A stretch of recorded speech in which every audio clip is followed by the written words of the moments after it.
Coming up, we got a lot to discuss, obviously, including some Florida stories we want to get to that have to do with some very interesting things going on in Brevard County.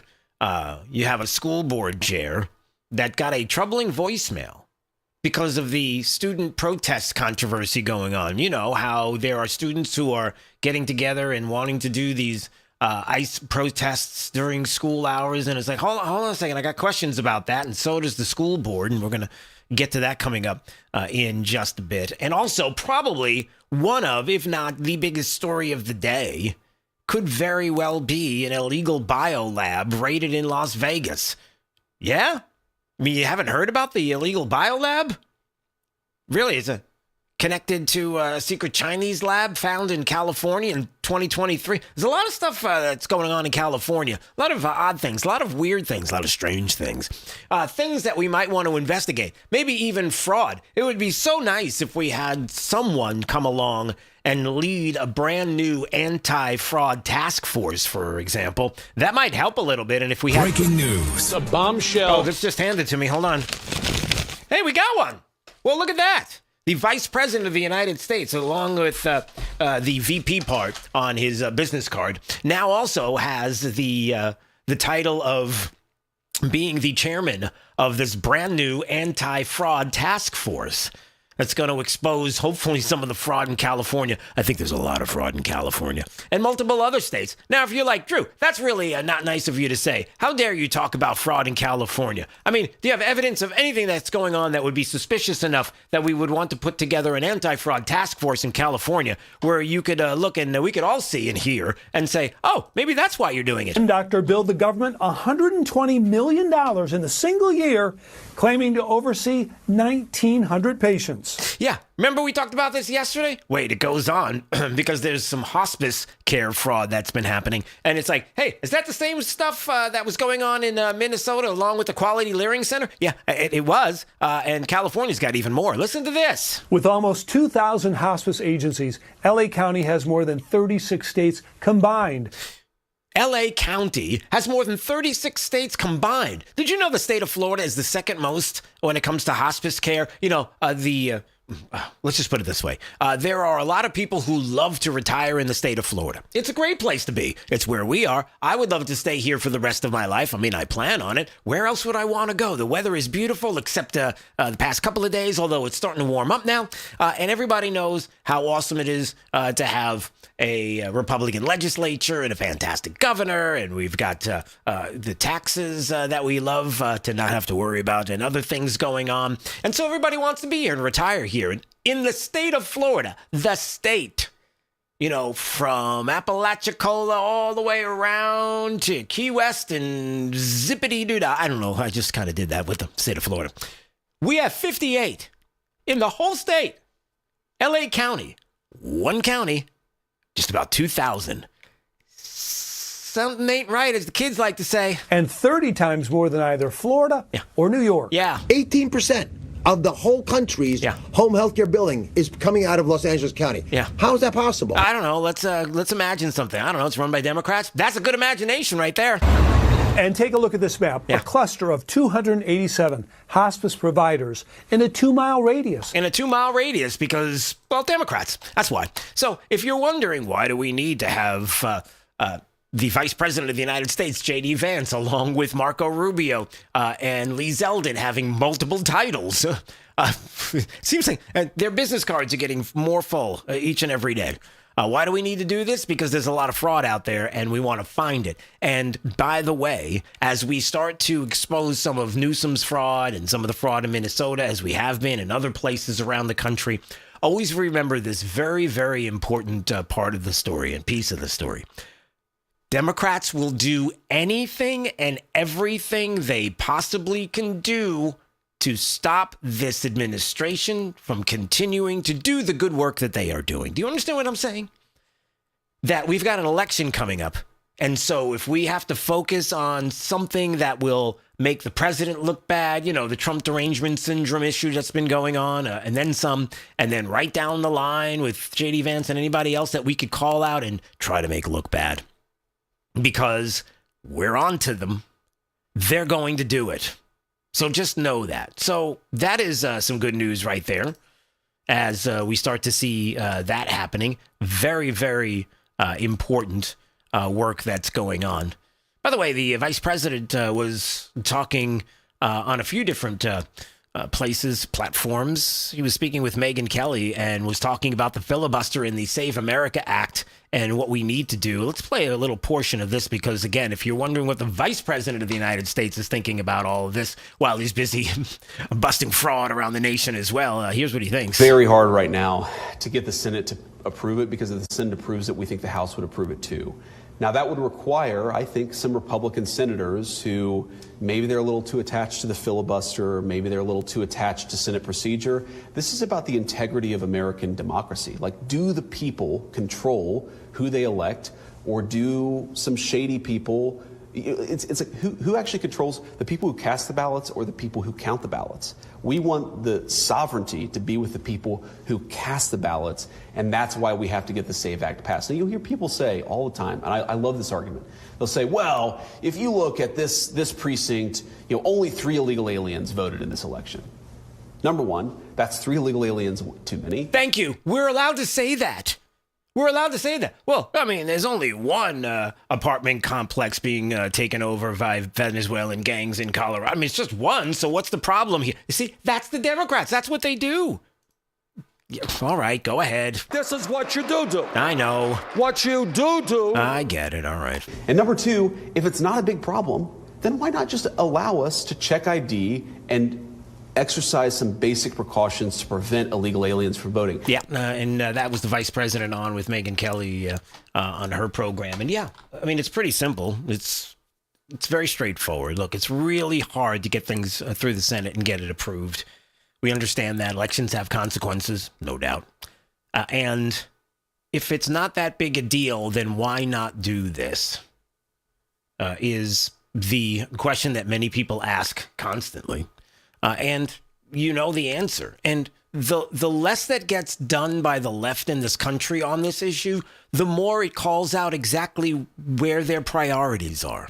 So that a little bit from the vice president today. And also, there was this discussion as well about critical minerals today. That announcement that took place earlier today about this international plan for critical minerals. I just want to play a little bit of what the vice president had to say because I saw this, and then we're going to move on because we've got some state issues that I want to get to.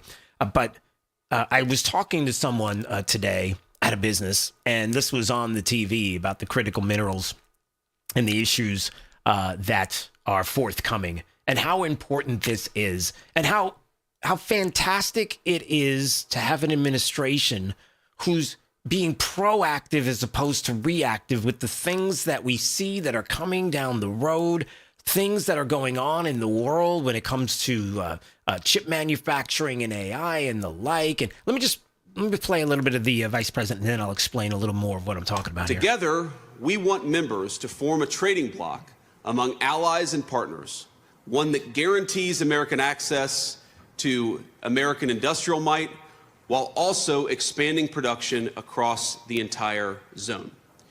The benefits will be immediate and durable.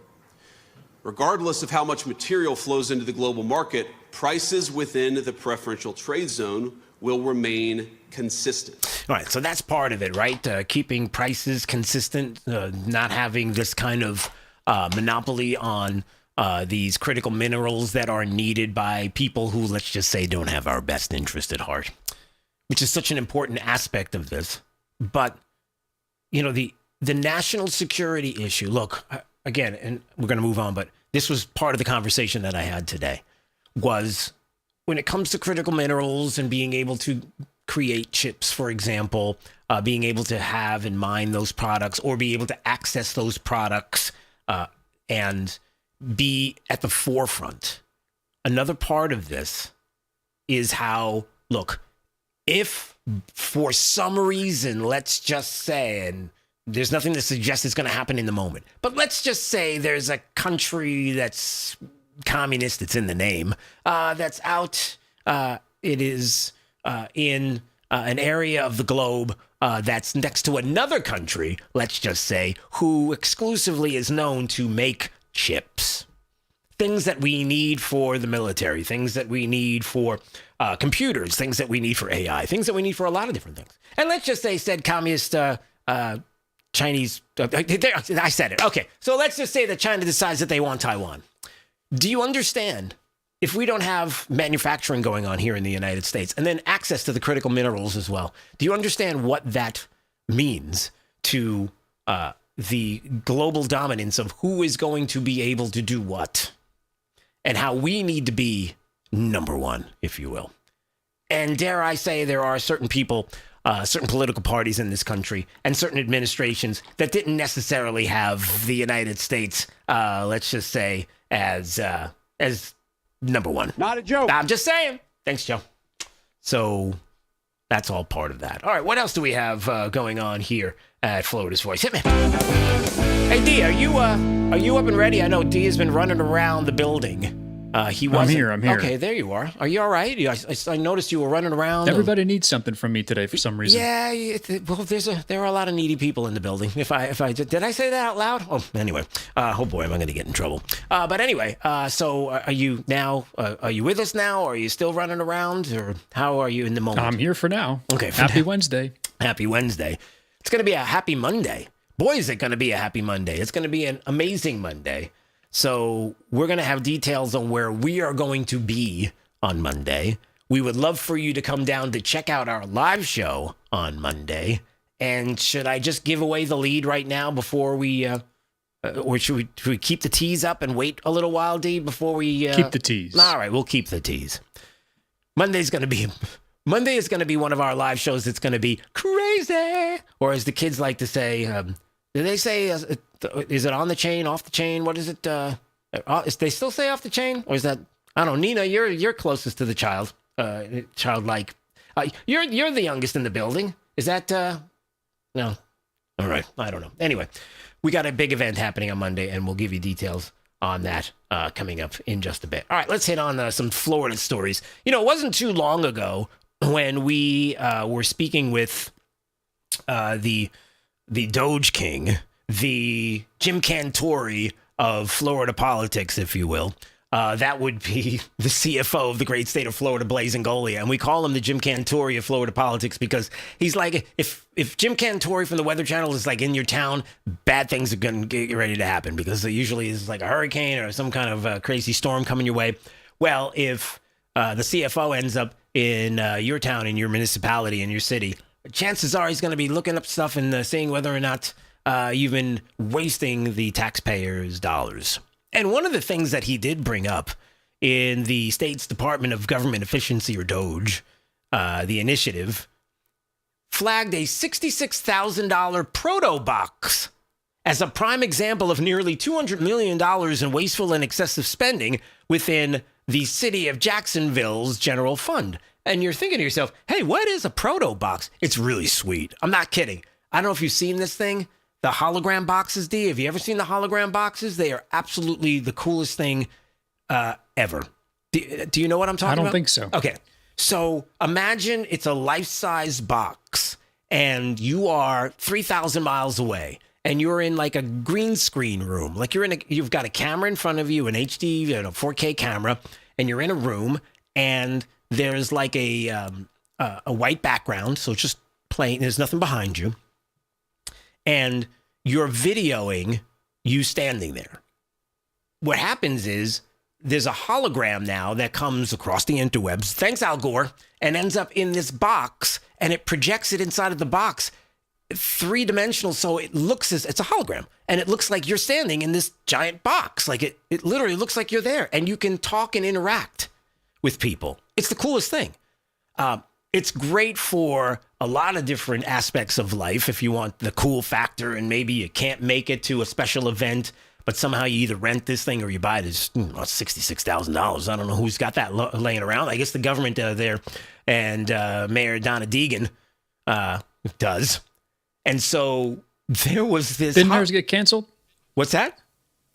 I think they're making her take that down because of the Doge. That's what I'm getting to. I wanted to. Oh, sorry. No, that's okay. I was telling the story ahead of time. I'm giving everybody the background on the story before I say that the controversial holodonogram, the digital display that was greeting travelers at Jacksonville International Airport, has been removed, and so that is no longer available. Okay, sure.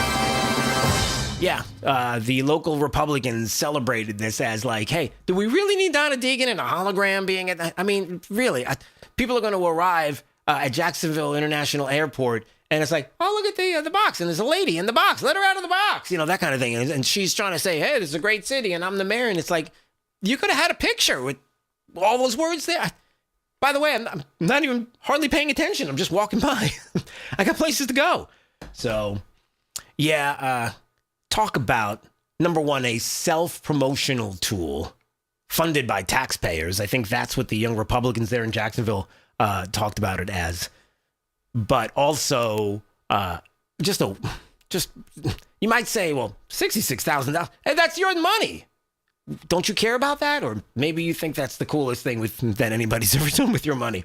Have you ever had that moment, D, where you're here in the state of Florida and you see something and you're like, that seems like a real waste. And then your wife is like, oh, I'm glad they spent my tax dollars on that. I actually like that they did. How often have you had that conversation with your wife? Can't say I've had one. Yeah, I don't think I have either. I mean, not with your wife or any other wife. Not that I have multiple wives. Wait, that came out completely wrong. The point is that it's no longer there, and that's a good thing. It reminds me of when there was somebody else who it felt like really was trying to do this whole self-promotion thing in the state of Florida. And every time people would see it, they were like, nobody does this except you.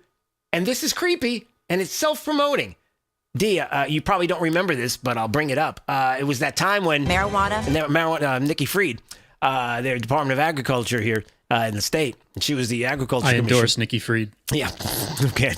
No. Anyway, so Nikki Fried, she had her pictures on all the gas pumps because, the Department of Agriculture is who inspects the pumps. And usually it has a seal and everything else.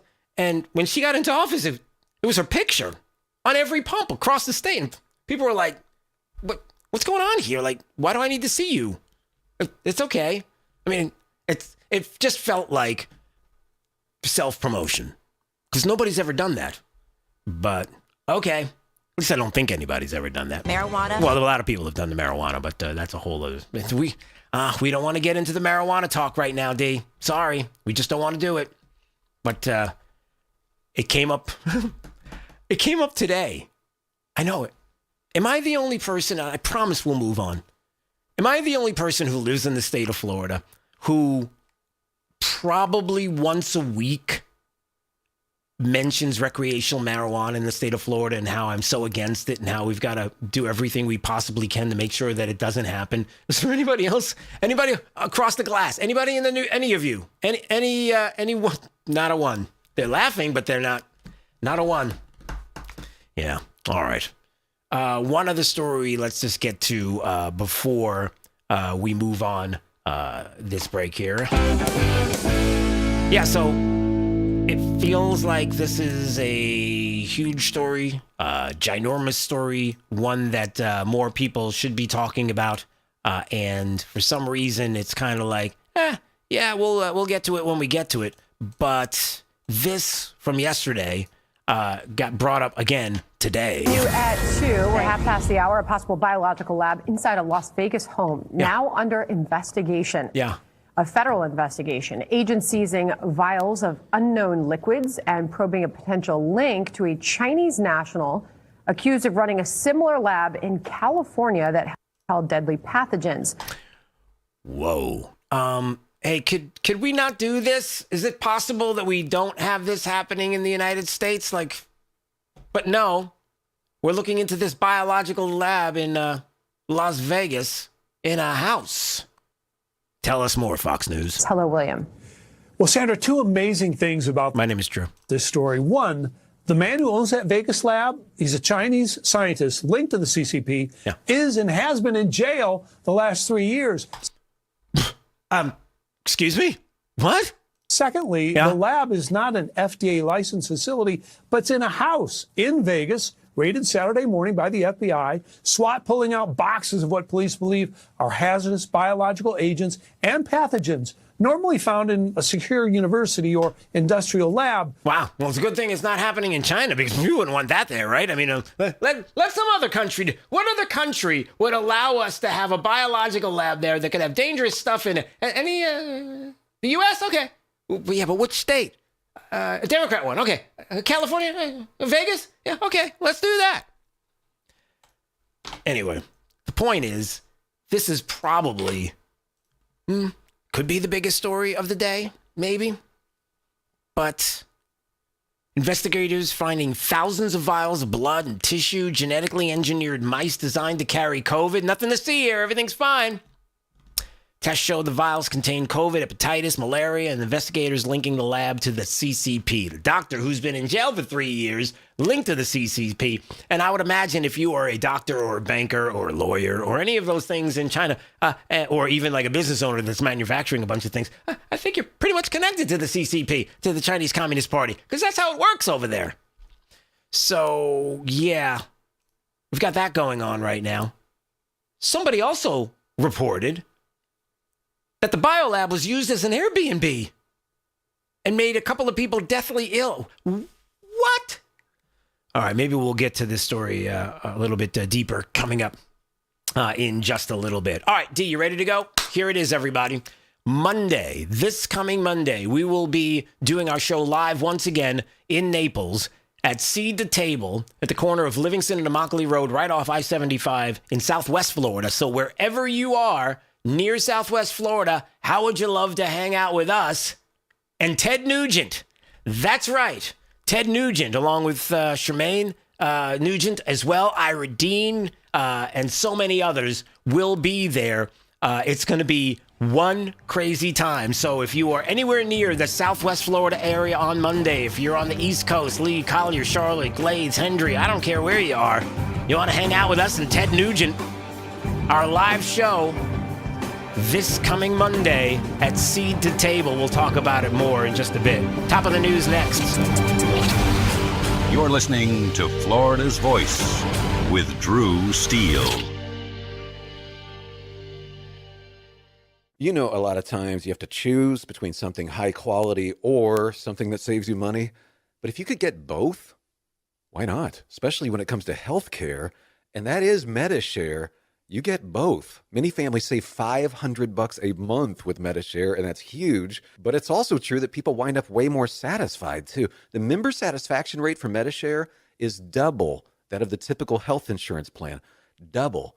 That's because MediShare works. It has for more than 30 years. It's a community of Christians who have shared more than $5 billion of each other's bills.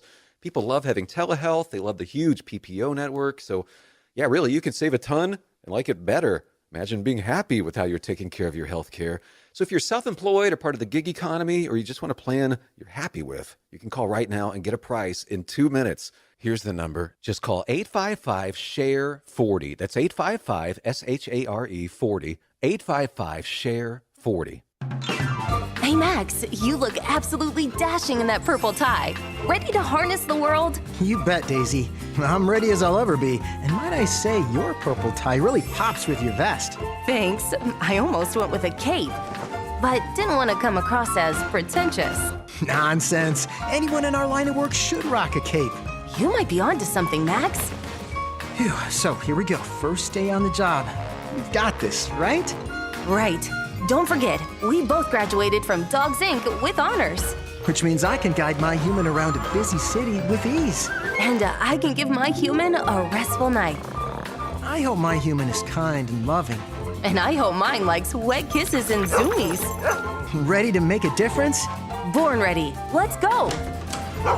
Discover how extraordinary dogs like Daisy and Max change lives at no cost to the recipients. Visit dogsinc.org. After my injury, I lost my sense of purpose. I lost the ability to tuck my daughters into bed. Homes for Our Troops builds specially adapted homes with features that allow our veterans to function independently and focus on their recovery and family. This life-changing gift of freedom is provided mortgage-free thanks to our donors and supporters. Homes for Our Troops gave me a home where I can be a dad. Homes for Our Troops gave me a brighter future. We need you to join us too in completing this important mission. Learn more at hfotusa.org. I'm Chris Jakimick. I served in the United States Air Force and I deployed 3 times. Being a veteran, it's interwoven into your DNA. It is really the absence of the connection and the purpose that can really drive a lot of veterans to some negative thoughts. For those who are in a suicidal crisis, the window of time to save somebody's life is very short. Our duty is to protect ourselves and protect our families. And one way you can do that is store your weapons safely. Store all your guns securely. Help stop suicide. Brought to you by End Family Fire and the Ad Council. Since the dawn of time, man and wildlife have shared a connection. And hunting traditions passed down from generation to generation have connected man to the natural world. From bow and arrow to hook and bullet, as man evolved, our link to those traditions remains. Yet today, our basic instinct to provide and as part of the hunt, to conserve and appreciate the natural world has fallen under attack for the first time in human history. Misguided politicians and radical activists pushing an agenda to end hunting as we know it are leading a war against our heritage. In their misguided policies and protests, they demonize hunters and belittle our way of life. The result? Hunters leaving the sport in droves while our wildlife and ecosystems suffer the consequences as conservation funding dries up. Named after the father of the North American model for wildlife conservation, the International Order of T. Roosevelt is fighting in the arena to protect and expand the rights of hunters everywhere. We will fight back against these forces to make sure that every American has a right to hunt, enshrined in their state constitutions. We will educate the next generation in our traditions and seek to expand accessibility so that everyone can enjoy our pastimes. And we will continue to hold true to our namesake's efforts to protect, preserve, and ensure open access to our nation's wildlands. Teddy Roosevelt's vision for American conservation defines our modern hunting and conservation system. A system upheld by the idea that conservation efforts are crucial to our hunting way of life, and that hunters are crucial to successful conservation.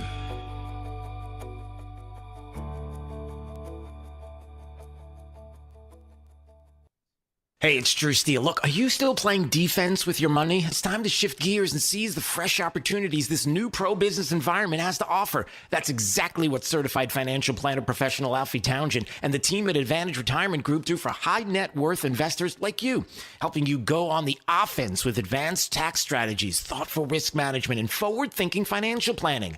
Imagine enjoying the retirement lifestyle you've worked so hard to achieve, all while staying one step ahead, and in a changing world, you've got to do it. Alfie and his team design personalized strategies to strengthen your financial foundation so you can focus on living life on your terms. Ready to find out more? Text VISIT to 239-747-7470. Again, you can call or text 239-747-7470. Schedule your one-on-one consultation today and see how a proactive approach can help you thrive no matter what the market does next. Don't wait. Call or text VISIT to 239-747-7470 right now.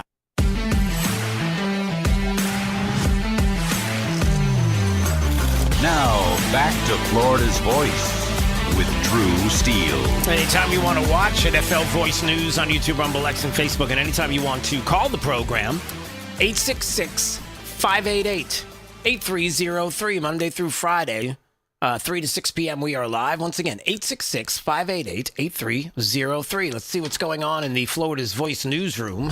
Top of the news, Florida's headlines now. What do we got? Michelle Vesarina?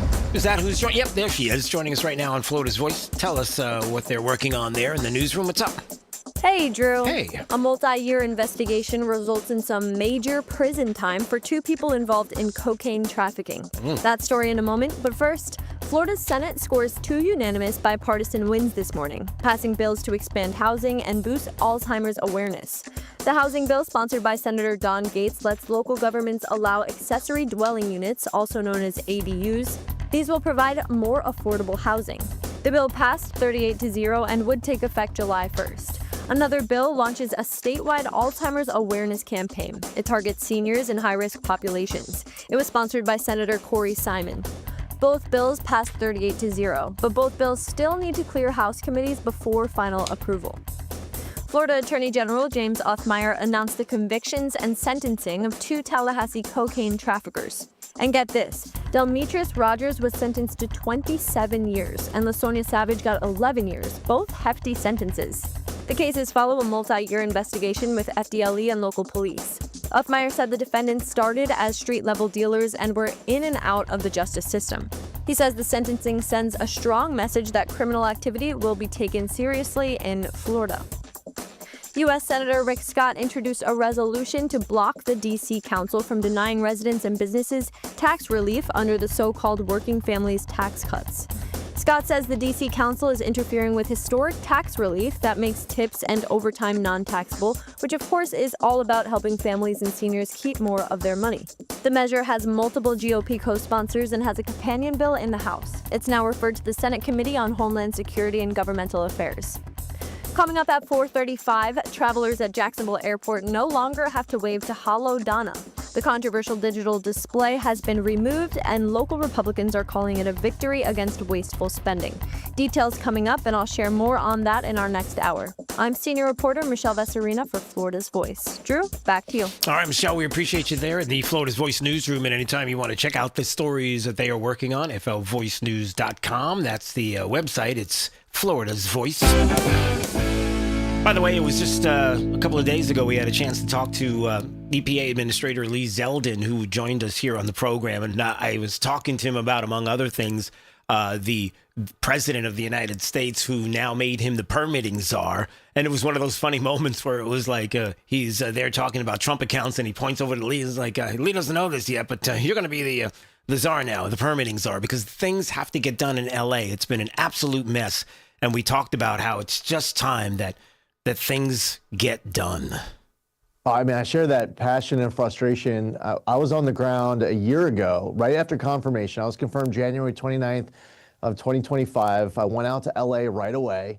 And then there were contractors all over the Palisades, all across the impacted zone, and they were ready to rebuild right then and there, and they were looking for permission to get started. Now EPA had an important role right out of the gate. We had to remove all the hazardous material, and President Trump set a deadline giving us 30 days to get it done, which at first was thought of as impossible, but we got it done in less than 30 days to allow Army Corps to come in and complete the debris removal, which they got done, and the Small Business Administration came in, and 50% of their disaster loans in 25 went out to the LA victims, which was over $3 billion.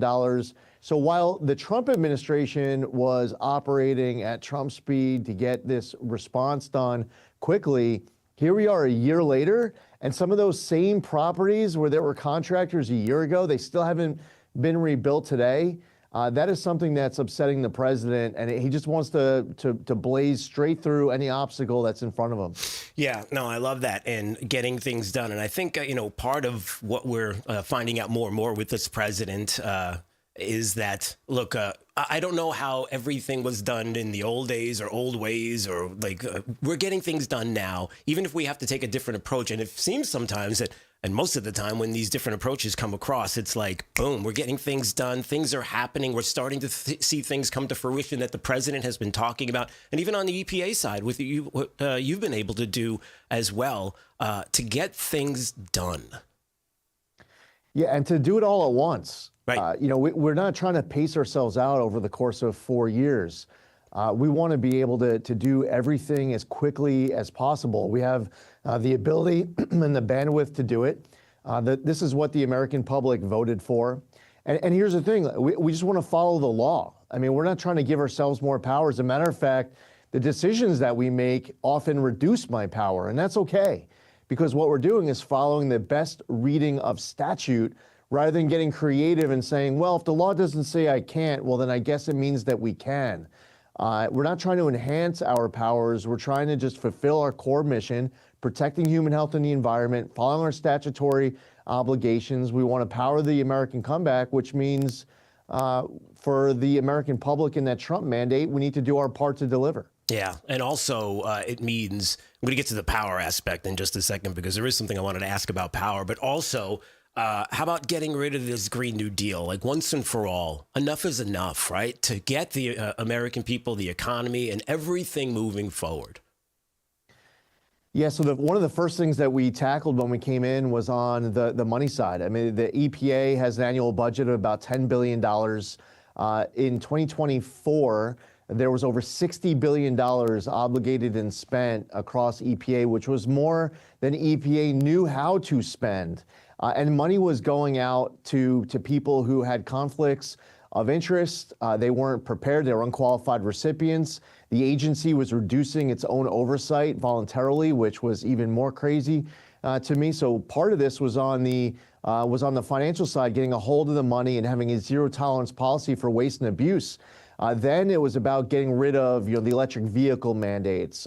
Congress passed Congressional Review Act legislation to get rid of the Biden EPA waivers to California, enhancing consumer choice, bringing costs down. And then we see it on the rulemaking front, because in 2023 and 2024, the Biden EPA finalized a lot of regulations that were seeking to strangulate out of existence entire sectors of our energy economy. For example, the coal sector, where we're experiencing, even in Florida, what is a long streak of cold weather that is a reminder, thank God, that we have these sources of baseload power that are reliable at a moment like this. And we need more baseload power. We need to unleash energy dominance in the U.S., and EPA has an important role to play in that.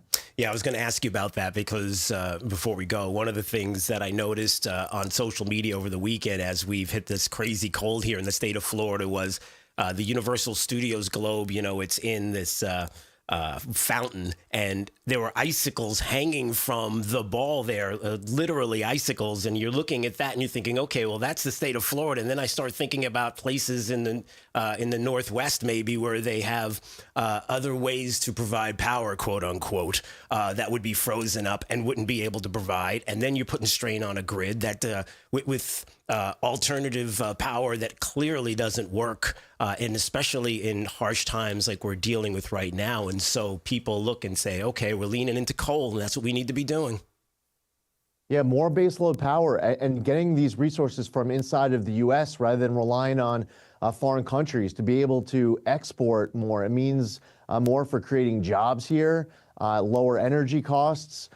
And yeah, it's a pretty wild moment in time when you wake up one morning in Orlando and you realize that it's actually warmer if you jump on a plane to go to Juneau, Alaska. Yeah. But yeah, I was down in Florida this past weekend as well. I was visiting the Everglades, where they were preparing for freezing temperatures, and they were talking about the impacts on agriculture. Yeah. And this isn't just about hitting these cold weather for a few hours. I mean, we're talking about a longer stretch of time. It's resulting in people losing power. And it's also a reminder to local governments when these storms hit that you can't just sit back and rely on warm weather to bail you out. You have to have a plan to pounce on it as soon as that storm hits, because that snow turns to ice.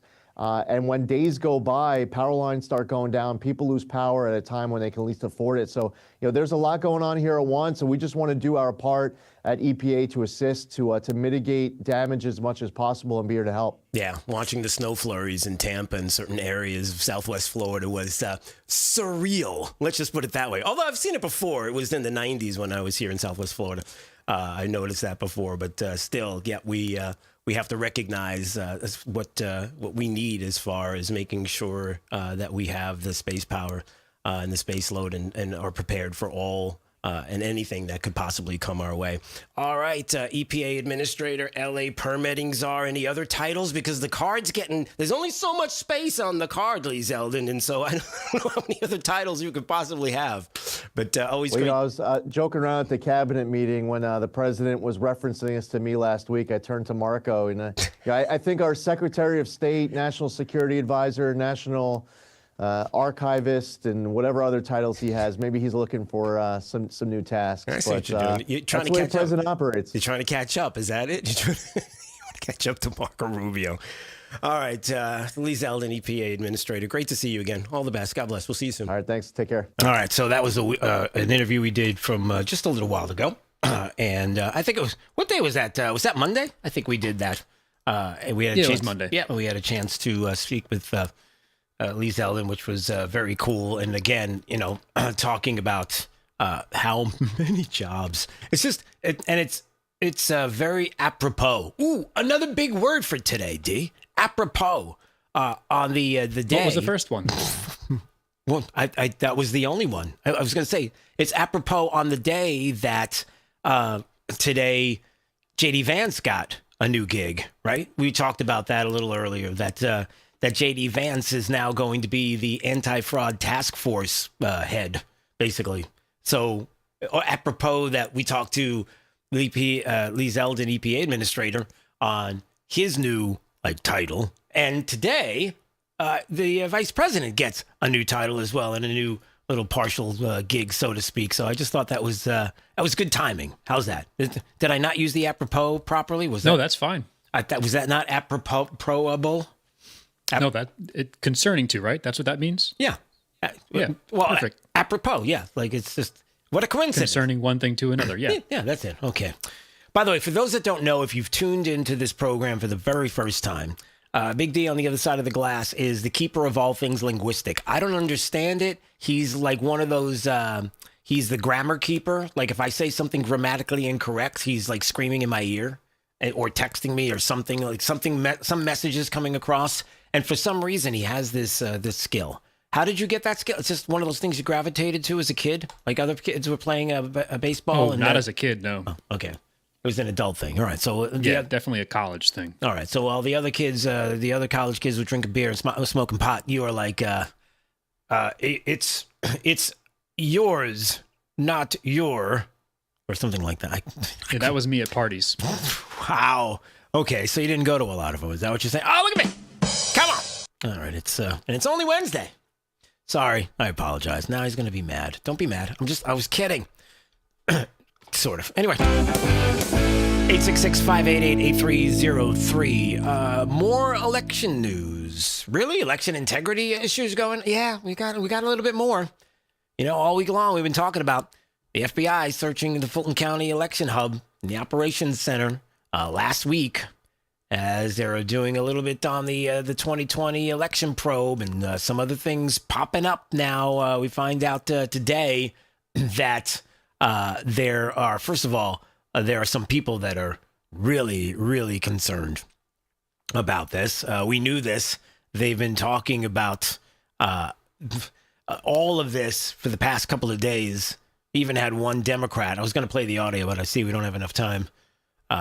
Alex Padilla, who's a senator, was demanding voter rolls in exchange for removing ICE. So basically, as we have been trying to get dead people, Democrats, off the voter rolls and kind of cleaning them up, he's like, yeah, we'll do that in blue states, but first you got to remove ICE from cities. And wait, how is that a deal? How did you come up with that as like a really good compromise? Like, you'll get what should be happening anyway, and we're gonna get what shouldn't be happening no matter what.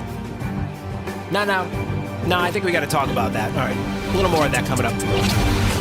You're listening to Florida's Voice with Drew Steele. Did you know VA home loans are a key to home ownership for those who served? The first moment I walked into my home, I could hear my footsteps echo off the back wall. The first thing I thought in my head was, man, furniture is going to be real expensive. The VA not requiring any down payment prior to buying the home allowed me to take that money I had budgeted to go out and buy furniture, food, cleaning supplies, pretty much everything I needed. Purchasing a home is scary, but ultimately it's not impossible, and they make it so that anybody can do it. To learn more, visit va.gov/home loans. For 25 years, the Library of Congress Veterans History Project has collected and preserved the experiences of America's heroes. From original letters to oral histories, these first-hand accounts bring history to life, one voice at a time. With over 120,000 stories collected, each reveals the courage, sacrifice, and service of our veterans. But many remain untold. Help our nation reach 125,000. Share a story. Ensure a legacy. Visit loc.gov/vets today. You know, a lot of times you have to choose between something high quality or something that saves you money. But if you could get both, why not? Especially when it comes to healthcare, and that is MediShare. You get both. Many families save $500 a month with MediShare, and that's huge. But it's also true that people wind up way more satisfied, too. The member satisfaction rate for MediShare is double that of the typical health insurance plan. Double. That's because MediShare works. It has for more than 30 years. It's a community of Christians who have shared more than $5 billion of each other's bills. People love having telehealth. They love the huge PPO network. So, yeah, really, you can save a ton and like it better. Imagine being happy with how you're taking care of your health care. So if you're self-employed or part of the gig economy, or you just want a plan you're happy with, you can call right now and get a price in 2 minutes. Here's the number. Just call 855-SHARE-40. That's 855-SHARE-40. 855-SHARE-40. When I was 19 and I was going to shows, I was not thinking about permanent hearing loss. I wasn't thinking about tinnitus. Sometimes my kids are having a conversation with me and that ringing starts in my ear. They're talking to me and I hear their voice, but I can't focus on what they're saying. The audiologist, he told me that most of his clients are not old people. They're kids that have their earphones in. I have a lot of regret about not protecting my ears sooner. Protect your ears at all times, no matter what. It's not something you can get back. Some journeys start small, with small pause and big purpose. Look how little fly, you sweet girl. Every great partnership begins with the first step. Yeah, let's go. Guiding them through the world so one day they can guide someone through life. With shared experience, confidence grows, and the path becomes clear.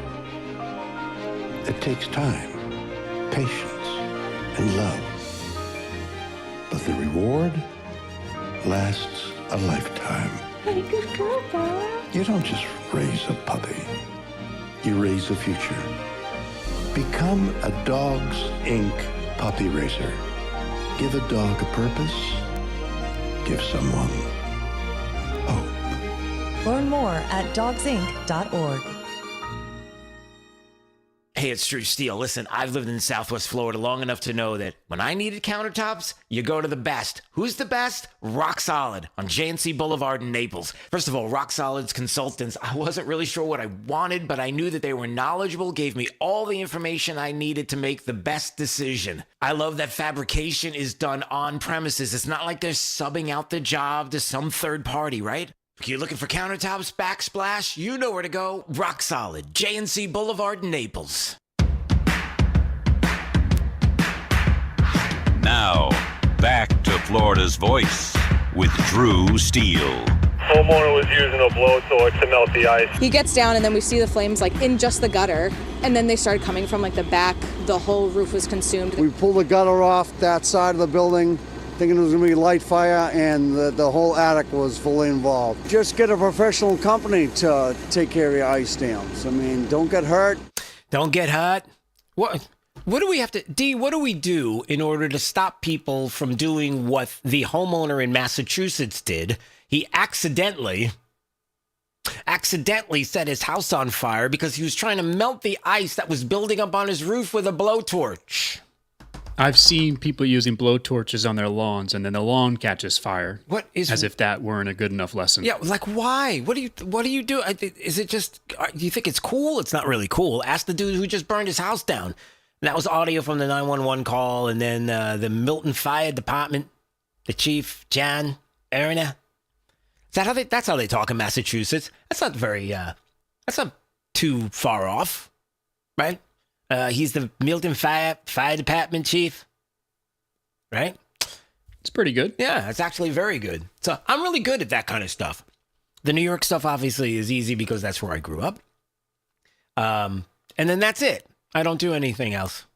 I don't think. Yeah, that's all.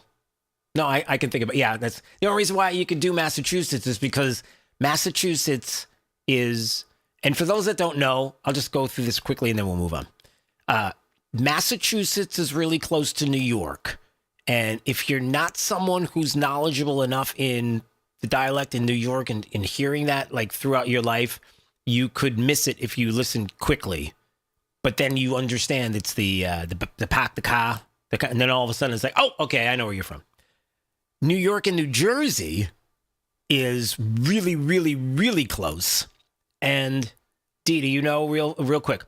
Just a little inside Drew Steele baseball, a little it's just a lesson for everybody in the state of Florida if you're listening and across the globe, watching NFL Voice News on YouTube, Rumble, X, and Facebook. What's the difference between a New York accent and a New Jersey accent? The no R. That's it. Perfect. Because people in New Jersey pronounce their R's. People in New York do not. That's it. Full stop. You give somebody a sentence, you let them say the sentence. If it's got an R in it, and there's a hard R in that sentence someplace, if you hear it pronounced, you're a Jersey kid. That's it. Okay. Wow. Yep, can't get those 3 minutes back. All right. Do I go to this right now? Let's see if, because I was just talking about this before the break and talking about elections and now there's even the discussion about what's going to happen in Maryland with regard to the gerrymandering going on there.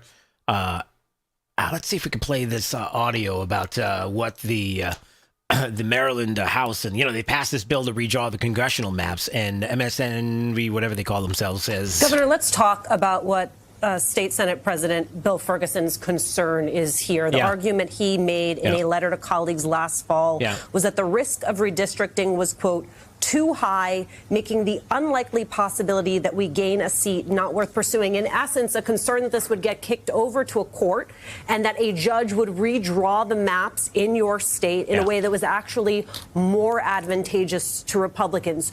Do you believe that is a possibility? And should that come to pass, is there any way for you to get in front of it? Okay, Democrat Governor Wes Moore says. Well, first, to be clear, it's always the right time to fight for democracy. And it's always the right time to fight for your people, particularly when you are watching them so under attack. And throughout this entire process, throughout the Governor's Redistricting Advisory Commission, throughout the work that the Speaker has led throughout the House, we have been working with lawyers and working with judges. Wait a minute. What do you mean you've been working with judges? No. What do you mean you're working with judges? How are you working with judges? What are you saying to these judges? Hey, can we be in on the conversation with you and the judges? Like, how does that work? I've seen what you judges do sometimes. Wait a minute. You're listening to Florida's Voice with Drew Steele. My name is Corporal Bradley Joseph Seitz. Jerry Reed. Kate Weber. These are real veterans facing a real challenge. I have PTSD. And I have PTSD. I have PTSD. Post-traumatic stress disorder can happen to anyone. I was still in a war zone in my mind. But treatment can turn your life around. Treatment has really saved my life. To learn about PTSD and how treatment can help you, call your local VA medical center or visit ptsd.va.gov. The best words to hear at the TSA security checkpoint? You're good to go. So check before you jet. Avoid delays at TSA security checkpoints by making sure you have an acceptable form of ID. That means a real ID, passport, or other acceptable forms of identification. Visit tsa.gov/ID to check the full list of acceptable IDs. Avoid travel delays by checking ID requirements, and you're good to go.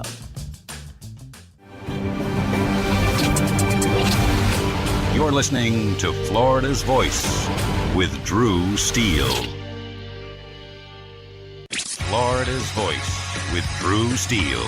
Congratulations on your show. Congratulations on your new show. Big deal, huh? That's why shows like yours are so important. We have an independent county elected sheriff that's the head of law enforcement in Jacksonville/Duval County, and I know how to work toward making this city safe. We can't be shy about speaking on things such as faith and politics. We have to remember, in a free society, the public square belongs to all of us. I'm not interested in North Florida looking like Orlando or Miami. I love where we live, but I think that good jobs means that people that live in this district can stay in this district. Fishing and hunting is funding a large part of your conservation projects in Florida, and we want to make sure that those are forever preserved. And the problem with this industry at this point is that they actually target our youth. You can see it in their marketing strategies, where it's bright colors, fun names. And that's going to be endlessly litigated. Florida's Voice with Drew Steele. What does life after service look like? Kicking back? Taking it easy? We believe it looks a little different. Fighting for all veterans. Making sure they get the benefits and care they've earned. Rebuilding communities after disaster strikes. And adapting to support today's veterans. Meeting them where they are. The VFW. Still leading. Still advancing. Still serving. Get involved at stillserving.org. I can trace family members who served from World War I to today, each one helping shape who I am. My family chose to share their stories with the Library of Congress Veterans History Project. Voices, letters, and memories that bring their service to life. Searching for their stories was easy. You can discover powerful stories too, told through the voices of America's veterans. Explore, remember, and share at loc.gov/vets. Half of young adults are at risk of hearing damage from loud sounds. So why is this happening? We know not to bake in the sun for hours and to get our eyes checked regularly. We buckle up to save lives. And we know that smoking kills. So do poor diet choices and poor life choices. But why are we so reckless with our hearing? We take hearing for granted. Hearing damage from loud sounds is permanent, but preventable. We take common sense steps for our health every day. Let's make hearing part of it. Wear earplugs. Turn it down. Give your ears a rest. Love your ears. Learn more at hearinghealthfoundation.org. Keep listening. Hey, it's Drew Steele, and I have to tell you, when my wife and I talked about getting new kitchen countertops for our house, we know who to call. Rock Solid Countertops and More, 2240 JNC Boulevard in Naples. And they have been absolutely amazing. Hugo and the team are the best. The workmanship has been absolutely incredible. The install was so easy. The process was perfect. Taking everything out, bringing the new stuff in. The quartz countertop is unbelievably beautiful, and my wife is super happy, I'll tell you. You know they have the best quality and selection of marble, quartz, granite, and a one-stop shop for all of your kitchen, outdoor, and bathroom needs. I've known it for years. I've lived in Southwest Florida 40 years. There was really only one place I was going to go. It's Rock Solid Countertops and More. I would suggest you give them a call, 596-7676. They're at 2240 JNC Boulevard in Naples. Find out what they can do for you. Countertops, cabinets, plantation shutters, they do it all. Rock Solid Countertops and More. The other day, a man called saying my electric was way past due. He threatened to turn off my power if I didn't buy a gift card to pay the bill. I said, look, fella, I wasn't born yesterday. Gift cards are for gifts, not for paying bills, and I'm sure as heck not buying you a gift. So I hung up on the crook, and my lights never went out. Know the signs of scams and leave scammers in the dust. If someone asks for a gift card as payment, it's likely a scam. A public service message from the Better Business Bureau. We all have someone we love, like the favorite lyric in our favorite song. You can't imagine life without them. Cancer screening tests can help keep the person you love around longer by detecting changes before cancer develops, or catch it early when it may be easier to treat. And many tests are available for free or are covered by insurance. It's time to sound like a broken record. Tell all your friends and family, I love you. Get screened. Visit cancer.org/getscreened to learn more.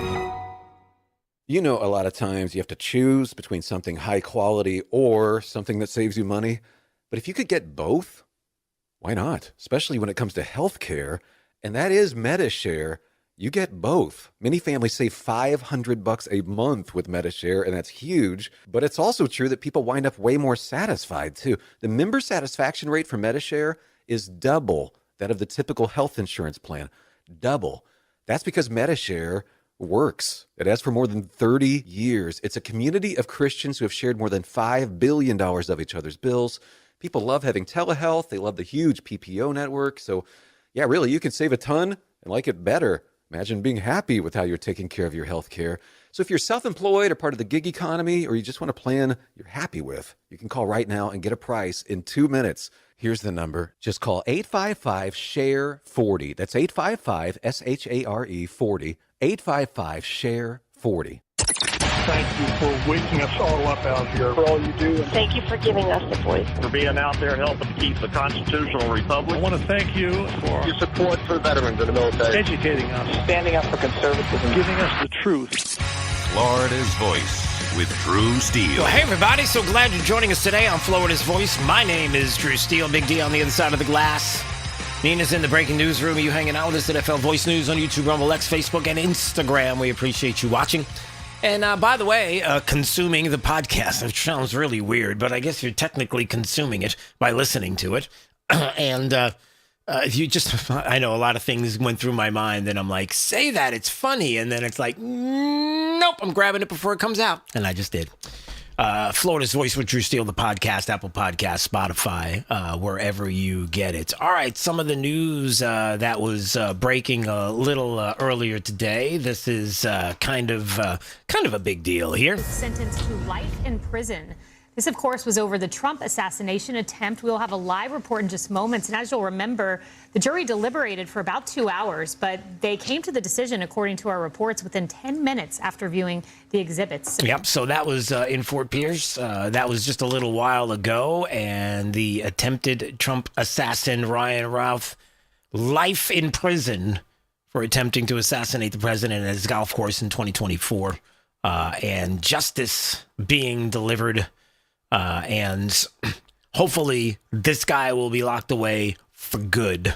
Hopefully we won't have to hear about that and him any longer. U.S. District Judge Eileen Cannon imposed a life term plus a consecutive 70 years for a firearms offense. Prosecutors sought life imprisonment, arguing that his months-long plotting and actions warranted the maximum penalty, and found guilty in September 25 on 5 federal counts, including attempted assassination of a major party presidential candidate, assaulting a federal officer, and multiple firearms violations, and pretty much represented himself during the trial. But that didn't go well. So there you go. And yeah, you can, I guess, yeah.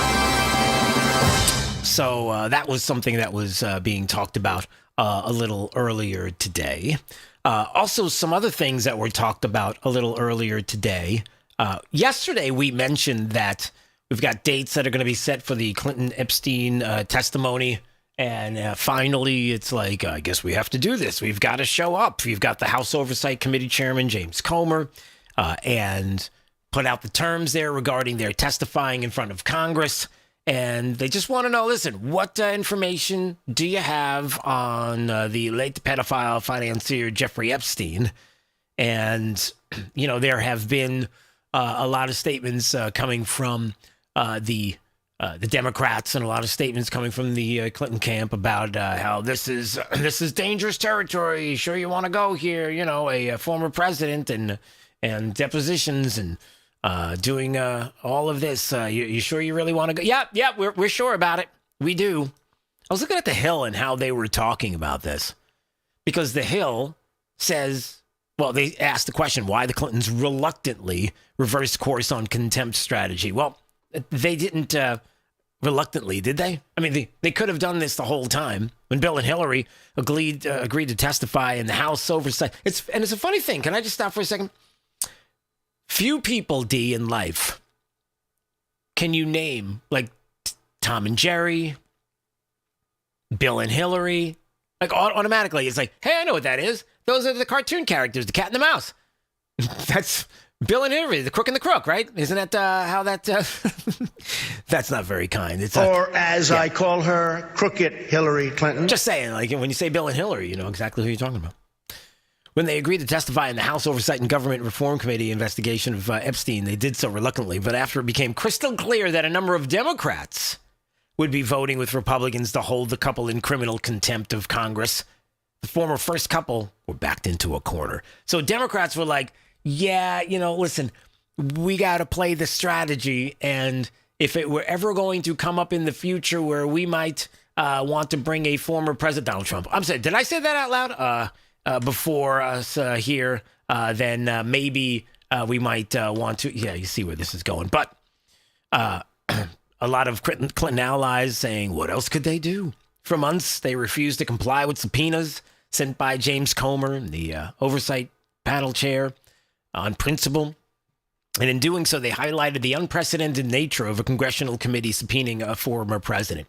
Well, how's that president doing over there? Because if you're questioning about why you would go through this and whether or not you really want to enter this territory, you still have the question that remains, which is, hey, there's a whole lot of photos with you with Jeffrey Epstein and logs and different things with flights and I just have questions.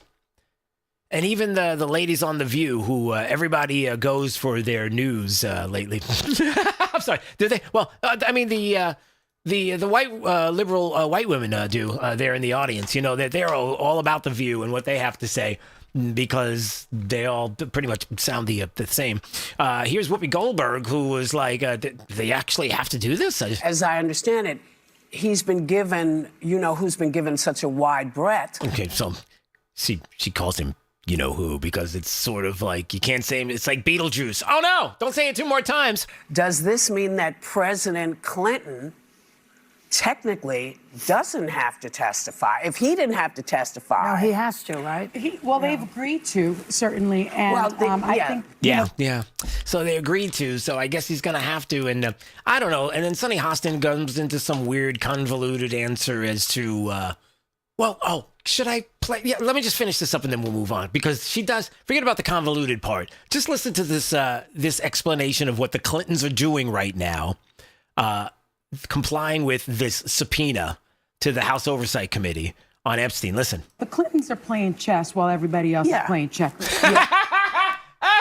I'm sorry. Oh, that hurts. That hurts my chest when I laugh that hard. That's right. That is Sonny Hostin, who wants everybody to know that the Clintons are playing chess while everybody else is playing checkers. You sure about that? Okay, she's pandering to black people. Okay.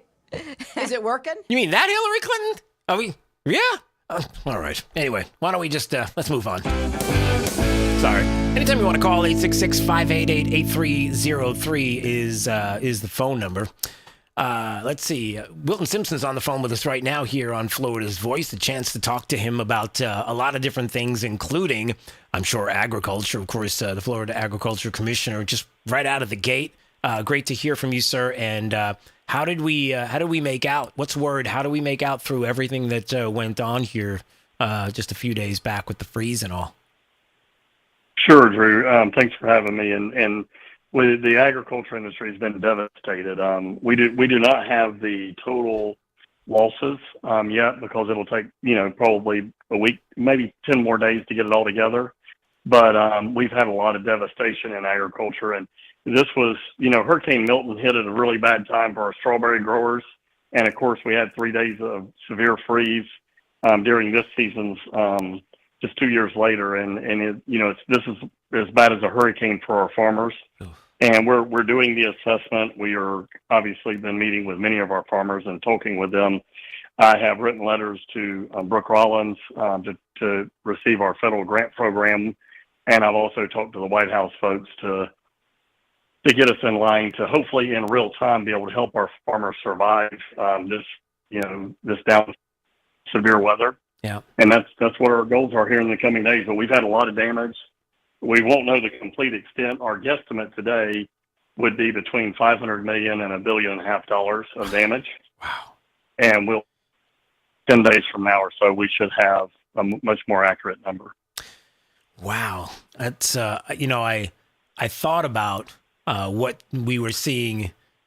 Sometimes you look at you see the snowflakes in Tampa and people get excited, but then again, you see the ice on the trees in places like Nashville and Georgia and all the different devastation there. And you just think to yourself, it had to be that bad in Central Florida. It just had to be through the center of the state. And I'm looking at some of the photos right now, and I see just the ice on the crops. There's only so much, right? There's only so much you can do, especially with these large swaths of land and how much you can cover, how much you can protect. I guess each crop is different in the way you can protect it. I'm sure citrus being much different than, let's say, strawberries or any crops that are close to the ground as opposed to trees. I would assume there's a different way of going about it. But when you talk about that much land, it's hard not to get hit.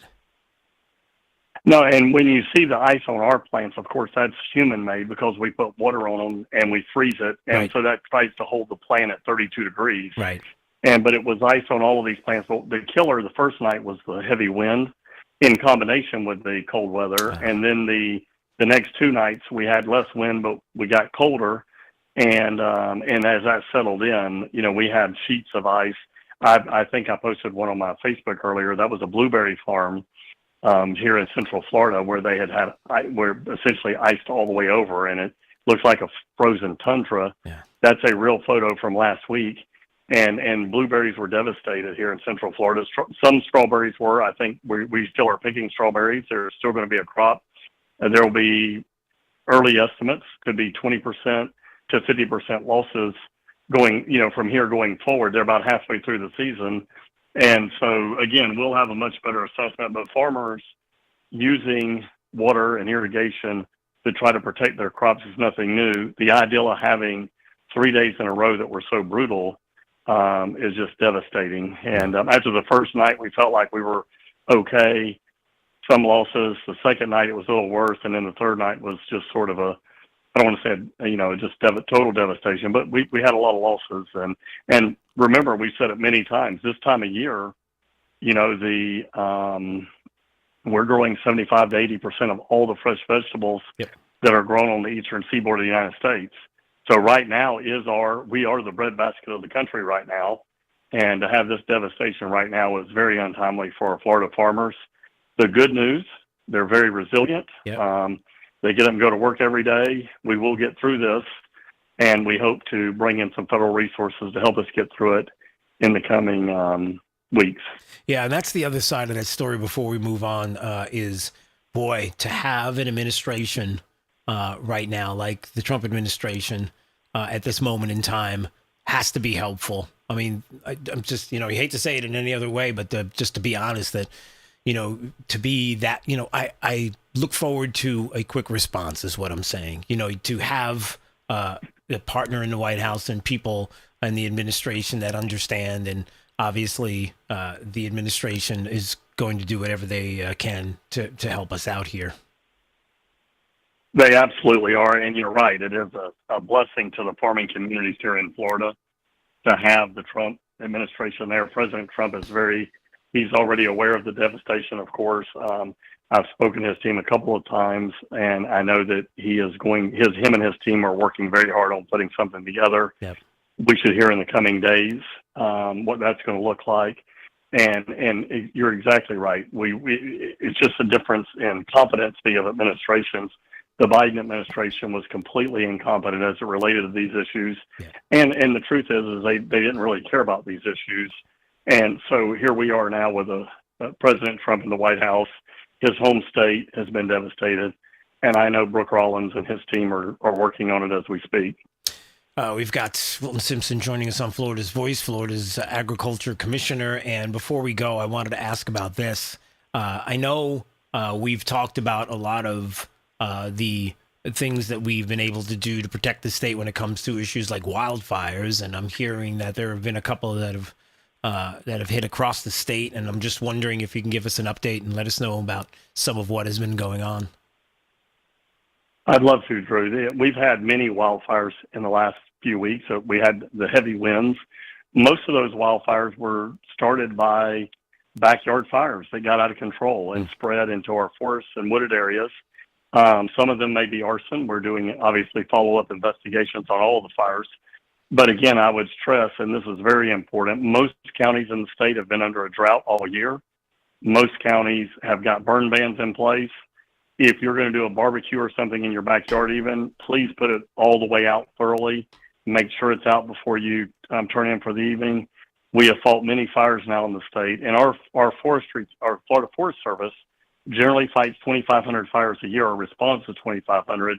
Last year was over 3,000, and with the drought, we know times are getting worse and more dangerous for our forestry department. But I can tell you this, is we got the best equipment, we've got the best training, we've got the best men and women. Rick Dolan and team has done an amazing job in the last few years of gearing up. You know, thanks to the legislature, we've been able to buy over 100 new dozers. So our average age of our dozer now is no longer 18 years, it's about 14 years old. So we're continuing to upgrade our equipment. We've got a fleet of drones now to be able to help monitor these fires. We have helicopters to help fly in water to those fires and help extinguish them. So we've been blessed to, with the equipment and men and women and the training, but the best fire to fight is one that never happened. So please, if you're listening, do not throw your cigarettes out the windows. Do not leave an unattended fire in your backyard. And please respect those fire bans if you're in a county with a fire ban, because the entire state, we need water everywhere. We've been in a drought, and it's very important not to, one of the other night, we had several of those fires could have really got out of hand had we not had such a great team and such a great prescribed fire program and the training and all the equipment, because we had such high winds. And so we're very, we're blessed to have such a great team. And anyone that sees anything, please immediately call in so that we can respond. And by the way, it ain't just the Florida Forest Service that are under the Department of Agriculture, but it's also all those local county firefighters and city firefighters that are out there helping us in most of those cases put those fires out. So please, if anyone sees anything, please say something. Absolutely. All right, sir. All the best. God bless. We appreciate a few minutes of your time today. Sounds good. God bless. All right, we'll see you. That is Florida's Agriculture Commissioner Wilton Simpson joining us on Florida's Voice. Let's see, 866-588-8303 is the phone number. Anytime you want to call us. So Scott Bessent, Treasury Secretary, was testifying before the House Financial Services Committee today and discussing all kinds of things to do with Trump and derangement. Well, listen, you've got Democrats, and Democrats want to use these very important moments to find out, for example, what's been going on with the way the economy is going, and obviously when it comes to monetary policy, or when it comes to the policies that we are implementing and how they are working, and the monies that are needed for certain administrative purposes, all of these things are a moment for Democrats to shine. And when I say shine, I don't mean like, oh, look at you, you shine. I'm looking at you like, oh, are you using this opportunity to try to, fundraise a little bit, to cause a little bit of grief? Yep, because that's what Democrats do. Here's one of those moments. Maxine Waters is one of those individuals who I guess is going to use this moment, the representative, to, I guess, scream and make her point against the Treasury Secretary, along with Representative Gregory Meeks. So we're going to check out a video from both of them and listen to the exchange, because as you can imagine, it got a little crazy there. The housing stock. 10 and 20 million immigrants. Can you look shut at the up? housing? So they asked the question. He's trying to answer the question. And if you heard that correctly, and you did, that's Maxine Waters asking Secretary Bessent to shut up. Hey, can you shut up? Listen. 10 and 20 million immigrants. Can you look shut at the him housing? Can you shut him up? Of working Americans, and can you maintain some level of dignity? Gentleman's time has expired. No, my time has not expired. Your time has expired. And the gentleman. The gentleman took up my time. I think you should recognize that, Mr. Chair. The gentlewoman's time has expired. I'm just wondering, like, what moment in time when somebody tells you, hey, can you shut this guy up? Are you like, yeah, I'm out. That's it. I think there's nothing else to talk about. Like, you don't want to hear what I have to say, and I'm sure nobody else wants to hear what you have to say if you're telling me to shut up and you're not giving me a chance to explain. Because there are a lot of people on Capitol Hill who want the yes or no only answer. And oh, by the way, there was a Democrat that was demanding Scott Bessent give a only yes or no answer and nothing else, treating him like a child. It was crazy. We'll get to that in just a second. Here's Representative Meeks, who was very upset with Scott Bessent when he's trying to explain things to those on the dais who ask him a question. Take that as a no. You do not want to answer that question.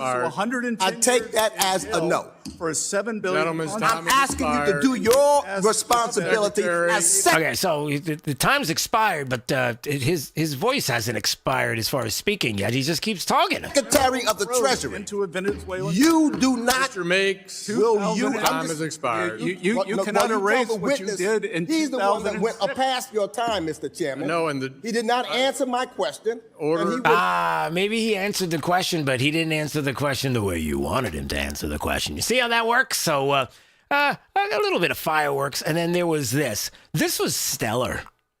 I don't know if I've ever heard anyone do this to a cabinet member before. This is Democrat Representative Beatty. I don't know who she represents, which state she's from, but she's a Democrat, so that's really all you need to know. As she's trying to explain to the Secretary Scott Bessent, like, listen, this is what we do. He refused. This is how we have to do things. This is how it works. It's very simple. Listen to me carefully. Appropriated funds, Treasury will be. Is this going to be a yes or no? Program. Okay, so he's going on. She's asking a question. He goes on to answer, and he's giving specific information that is written down that he's talking about because she's asked the question, and she's not happy with this. She just wants a simple yes or no, please. Mr. Secretary. No. I'm going to abide by the chairman's rules, but I have some rules. Oh, hey, she's got some rules, everybody. What's your rules? Let's see. You can say yes or no, and then if you say yes, you may continue to give that support. Oh, thank you. If it's a no, then you tell me why not. Oh, this is a fun game. Okay. And now we need to be clear. Yeah. Yes, let's start with the yes or no. Yes. I'm trying to be respectful. Okay, yes. But you're not gonna do what you want to do on my time. No, I'm not gonna do what you want. Yes or no, or you can say I'm not gonna answer. Now move on. Oh, what happens if I don't want to answer? Number 3. Okay, so let the record show that he refuses to answer a question. No. It's so obvious what he was doing. It's like, I'll take number 3 because if you're not going to let me explain either the yes of the answer or the no of the answer, then why are we doing this? Oh, I know why we're doing this. So that you could go to your constituents and say, look at how I treated the Treasury Secretary. See what I did? I stood up for you. And don't forget, vote for me. And I need some money. You know, that kind of stuff. It's like a chance for them to get out there and do a little video, a little snippet for the campaign kind of stuff. And then you got the Trump derangement syndrome that's part of it because it's obviously Trump's cabinet member. If you're crazy and you know it sounds like this. Donald Trump and his extremist allies. Yeah, you kind of do sound like that a little bit, but you should stop sounding like that. Strata Air Conditioning and Heating are here when you need them most. I don't know what's going on with your air conditioning unit, but listen, if you got problems, you got issues, STRADAAC.com. Strata Air Conditioning and Heating across the state of Florida. You know somebody. Yep. Strata Air Conditioning and Heating. License number CACO 43953. Top of the news coming up. You're listening to Florida's Voice with Drew Steele. You know, a lot of times you have to choose between something high quality or something that saves you money. But if you could get both, why not? Especially when it comes to healthcare, and that is MediShare.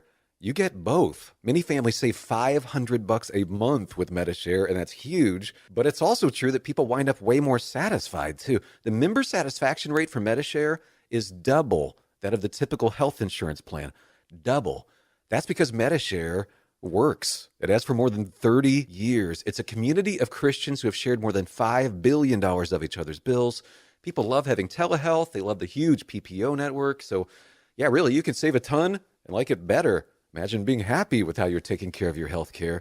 So if you're self-employed or part of the gig economy, or you just want a plan you're happy with, you can call right now and get a price in 2 minutes. Here's the number. Just call 855-SHARE-40. That's 855-SHARE-40. 855-SHARE-40. Hey, Max, you look absolutely dashing in that purple tie. Ready to harness the world? You bet, Daisy. I'm ready as I'll ever be. And might I say, your purple tie really pops with your vest. Thanks. I almost went with a cape, but didn't want to come across as pretentious. Nonsense. Anyone in our line of work should rock a cape. You might be onto something, Max. Phew, so here we go. First day on the job. We've got this, right? Right. Don't forget, we both graduated from Dogs Inc. with honors. Which means I can guide my human around a busy city with ease. And I can give my human a restful night. I hope my human is kind and loving. And I hope mine likes wet kisses and zoomies. Ready to make a difference? Born ready. Let's go. Discover how extraordinary dogs like Daisy and Max change lives at no cost to the recipients. Visit dogsinc.org. After my injury, I lost my sense of purpose. I lost the ability to tuck my daughters into bed. Homes for Our Troops build specially adapted homes with features that allow our veterans to function independently and focus on their recovery and family. This life-changing gift of freedom is provided mortgage-free, thanks to our donors and supporters. Homes for Our Troops gave me a home where I can be a dad. Homes for Our Troops gave me a brighter future. We need you to join us too in completing this important mission. Learn more at hfotusa.org. I'm Chris Jakovic. I served in the United States Air Force and I deployed 3 times.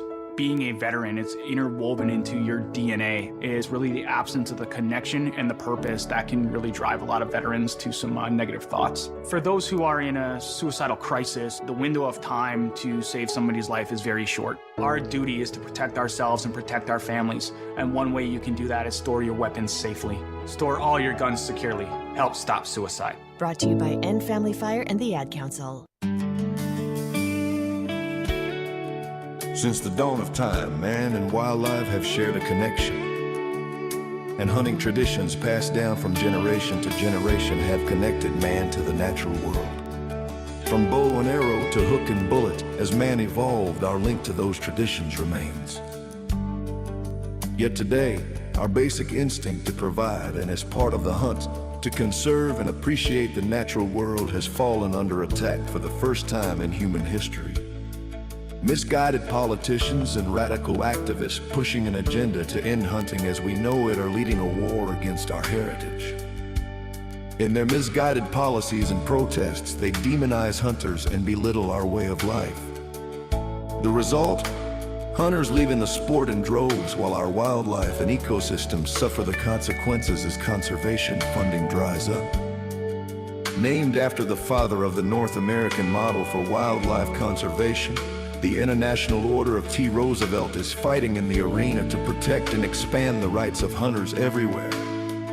We will fight back against these forces to make sure that every American has a right to hunt, enshrined in their state constitutions.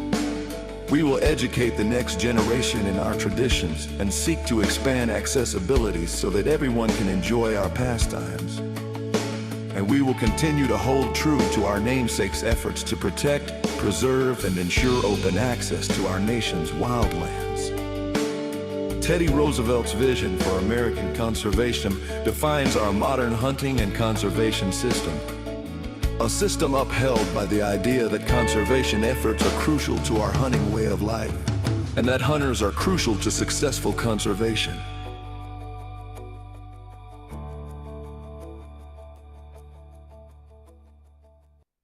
Hey, it's Drew Steele. Look, are you still playing defense with your money? It's time to shift gears and seize the fresh opportunities this new pro-business environment has to offer. That's exactly what certified financial planner professional Alfie Townsend and the team at Advantage Retirement Group do for high net worth investors like you, helping you go on the offense with advanced tax strategies, thoughtful risk management, and forward-thinking financial planning. Imagine enjoying the retirement lifestyle you've worked so hard to achieve, all while staying one step ahead and in a changing world. You've got to do it. Alfie and his team designed personalized strategies to strengthen your financial foundation so you can focus on living life on your terms. Ready to find out more? Text VISIT to 239-747-7470. Again, you can call or text 239-747-7470. Schedule your one-on-one consultation today and see how a proactive approach can help you thrive no matter what the market does next. Don't wait. Call or text VISIT to 239-747-7470 right now.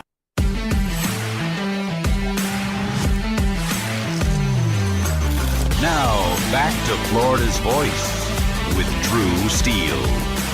All right, anytime you want to watch NFL Voice News on YouTube, Rumble, X, Facebook, and Instagram. Anytime you want to check out the program after hours, two choices. You can stream it live 24/7 at drewsteele.com. The website, Steele has 3 E's. You can go there now, or you can go check out the Florida's Voice with Drew Steele podcast, Apple Podcasts, Spotify, wherever you get it. All right, top of the news now from the Florida's Voice newsroom. Top of the news, Florida's headlines. Now. And Michelle Vesarina's got the latest. She's over there in the Florida's Voice newsroom. We'll see what's up. What's up? Hey, Drew. Hey. The Florida Senate scores 2 big bipartisan wins today, approving measures to expand affordable housing and launch a statewide Alzheimer's awareness campaign. I'll have that story in a moment, but first, remember when Jacksonville's mayor put up that hologram of herself at the airport there? Yeah. Well, we have an update on that. The controversial Holo Donna digital display at Jacksonville International Airport is gone, and local Republicans are celebrating the news, calling the $66,000 device a waste of taxpayer money. State leaders, including Governor Ron DeSantis and CFO Blaise Ingoglia, criticized the display after it was flagged in a state audit as part of millions in spending they say is excessive. The city says the display was just a 6-month pilot to test hologram technology and that it represents a tiny fraction of the city budget. The device has been returned and may be used for future public education projects. Now on to those bills in Tallahassee. This morning, senators got right to work early and scored 2 unanimous bipartisan wins. They passed bills to expand housing and boost Alzheimer's awareness. That John Gates lets local governments allow what they call accessory dwelling units, also known as ADUs. People call them carriage houses or granny flats, but in any case, this bill will help provide more affordable housing.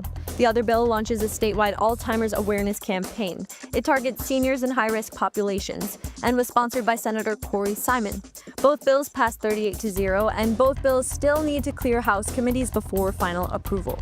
Florida Attorney General James Othmeyer announced the convictions and sentencing of 2 Tallahassee cocaine traffickers. And get this, Delmetris Rogers was sentenced to 27 years and LaSonia Savage got 11 years, both hefty sentences. The cases follow a multi-year investigation with FDLE and local police. Othmeyer said the defendants started as street-level dealers and were in and out of the justice system. He says the sentencing sends a strong message that criminal activity will be taken seriously in Florida. And that's it for now. Be sure to follow us on X, Instagram, and Facebook to stay updated on all things politics in Florida and Washington. I'm senior reporter Michelle Vesarina for Florida's Voice. Drew, back to you. All right, thanks for that there in the Florida's Voice newsroom. And anytime you want to check out the stories that they are working on, it's simple. You just go to flvoicenews.com. That is the website. You know, I saw this yesterday. We didn't get a chance to play it yesterday.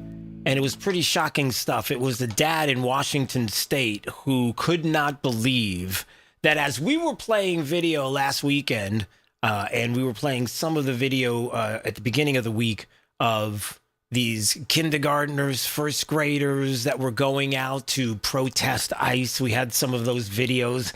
This dad discovered that his son was, I guess, out there as well. Because the teacher said that he had to go protest, and he was livid. But my son just called and said that his school just brought him to a protest. So he's currently at a protest. I'm fitting to go rage. Oh, boy. Who the said you could bring my child to a protest? Any of our kids to a protest. They see what's happening today. Bringing kids out there now. Purposely in schools. Yeah, schools are doing this, and the thing is that there's more to this particular story as well. But, you know, your first reaction is we just want to make sure and we hope that nothing like that is going to be going on with our schools here in the state of Florida. I mean, we wouldn't see anything like that. Breaking news. A bombshell. Oh, wait, this just handed to me. Wait a minute. There are kids that are planning this in the state of Florida. Apparently they are. And there's one school district and one person in particular who is warning about this.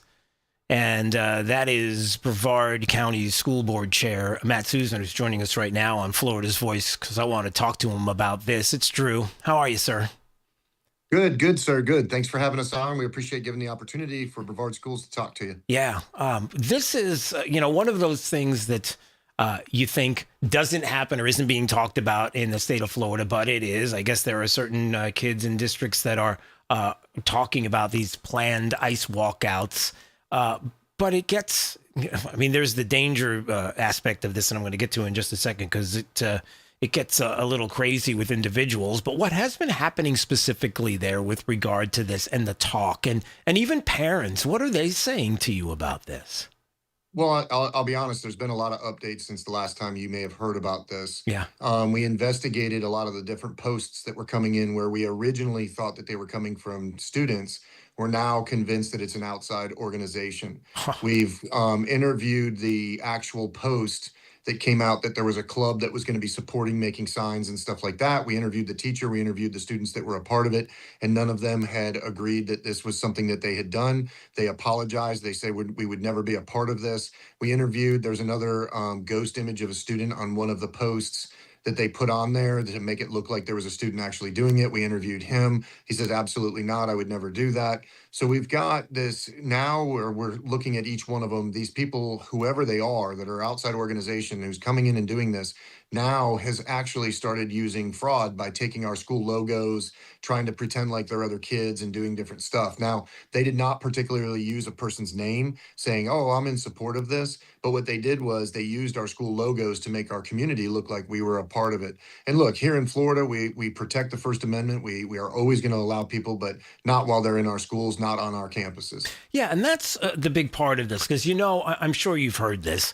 About people saying, oh, is that what you're doing now? You're shutting down people's free speech. Well, hold on a second. These are kids in school, and they should be in school. That's where they need to be. They can't, if they want, after class, I guess after school hours, you do what you do. But when you're in these classrooms and it's school hours, we've got a completely different situation. It's just common sense, and it's obvious for so many. But there are people that are trying to twist it to make it seem like it's a freedom of speech issue, It's disgusting, I'll tell you what. And what's really even more appalling is that the individuals that then all of a sudden take to Facebook and say, hey, we've got to turn around and allow these kids to protest and stuff like that. They're the same individuals that are actually have been trespassed from our school district, and they have, because of the improper protests that they themselves have actually been a part of, and they're trying to push our kids, which is another whole issue. I would request that the state legislature looks into creating laws to protect our schools from organizations that are taking our logos and doing different stuff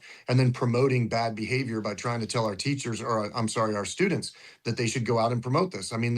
There's a significant amount of work that's gone into this to investigate. There's a significant amount of this. And what we're being told is that it's very difficult to try to prosecute something like that. I would love to have some laws put in place to help us protect our schools. Yeah, but this is remarkable. So this is an update for everybody who's listening. So it appears as if this is outside sources. These are outside groups that are probably part of this broader national shutdown and who are trying to find schools. I guess I just wonder, is it, what that looks like? Is it, because obviously the way we do things here in the state of Florida is a lot different than we do in other places across the country, right? So there's that. But there has to be someone who might make the suggestion to this outside group that maybe if you tried to do it at this school, there might be some people here who would listen and want to be involved or something to that effect. So something to think about. But obviously, the fact that it's outside of the school itself is such an important component because, to your point, we've got to figure out something that we can do to stop these outside forces, because they'll stop at nothing. They'll stop at nothing. Right. And you know what, the other thing that was disgusting is that I received a threatening voicemail yesterday from an unknown number.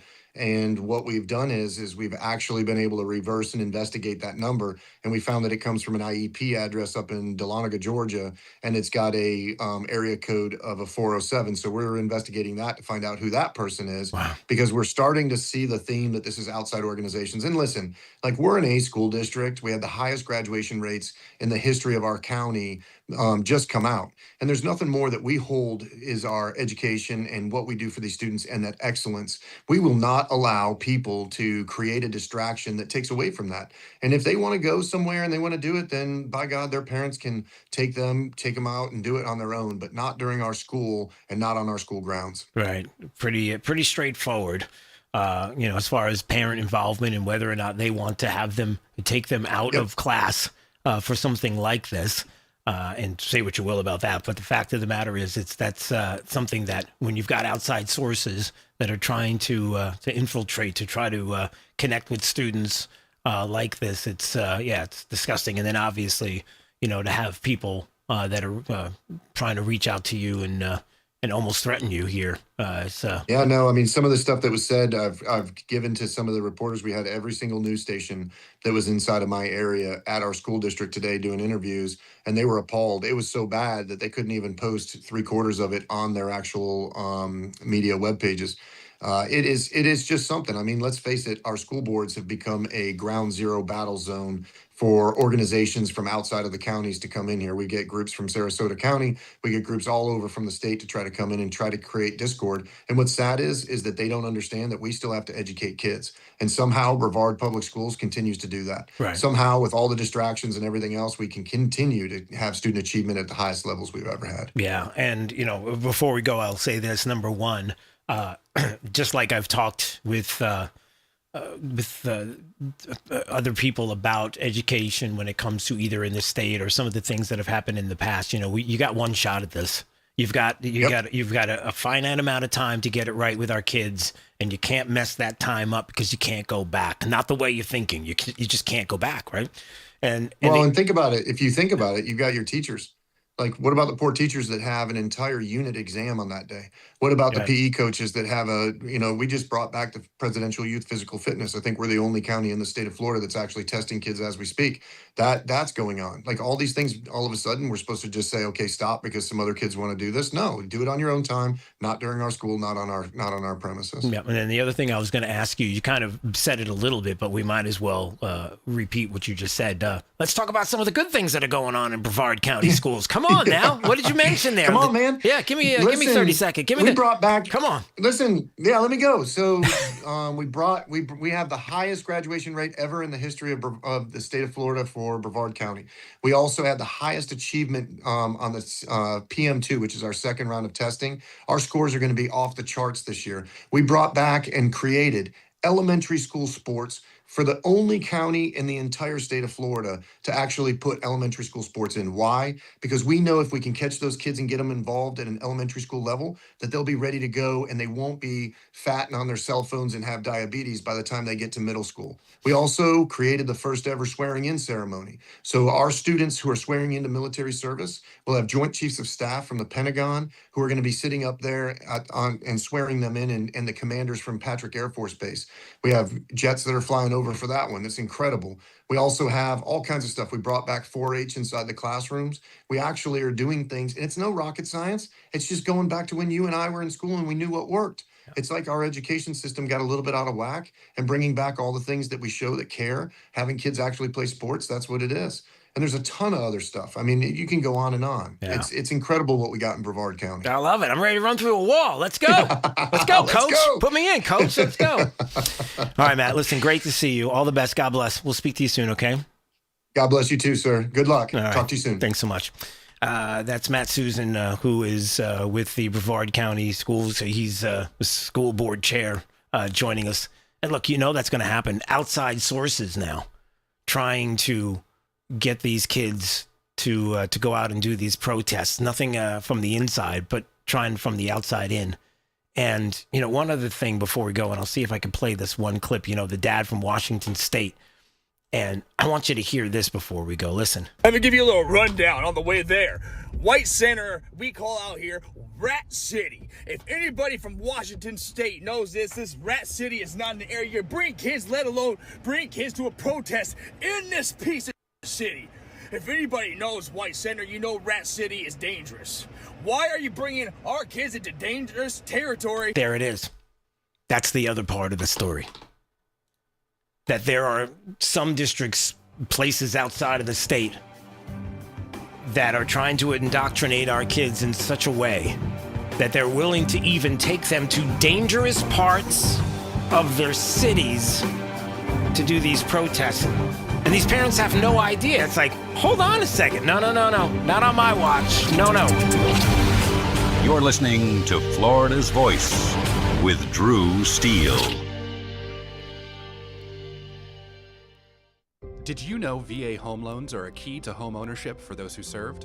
The first moment I walked into my home, I could hear my footsteps echo off the back wall. The first thing I thought in my head was, man, furniture is going to be real expensive. The VA not requiring any down payment prior to buying the home allowed me to take that money I had budgeted to go out and buy furniture, food, cleaning supplies, pretty much everything I needed.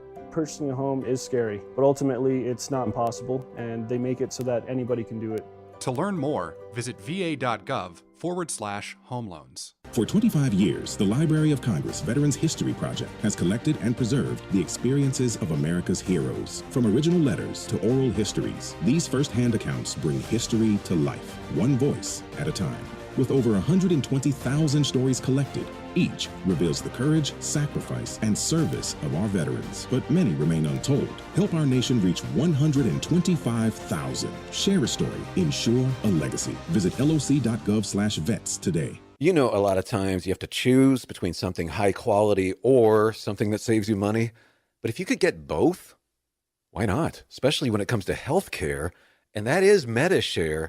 You get both. Many families save $500 a month with MediShare, and that's huge. But it's also true that people wind up way more satisfied, too. The member satisfaction rate for MediShare is double that of the typical health insurance plan.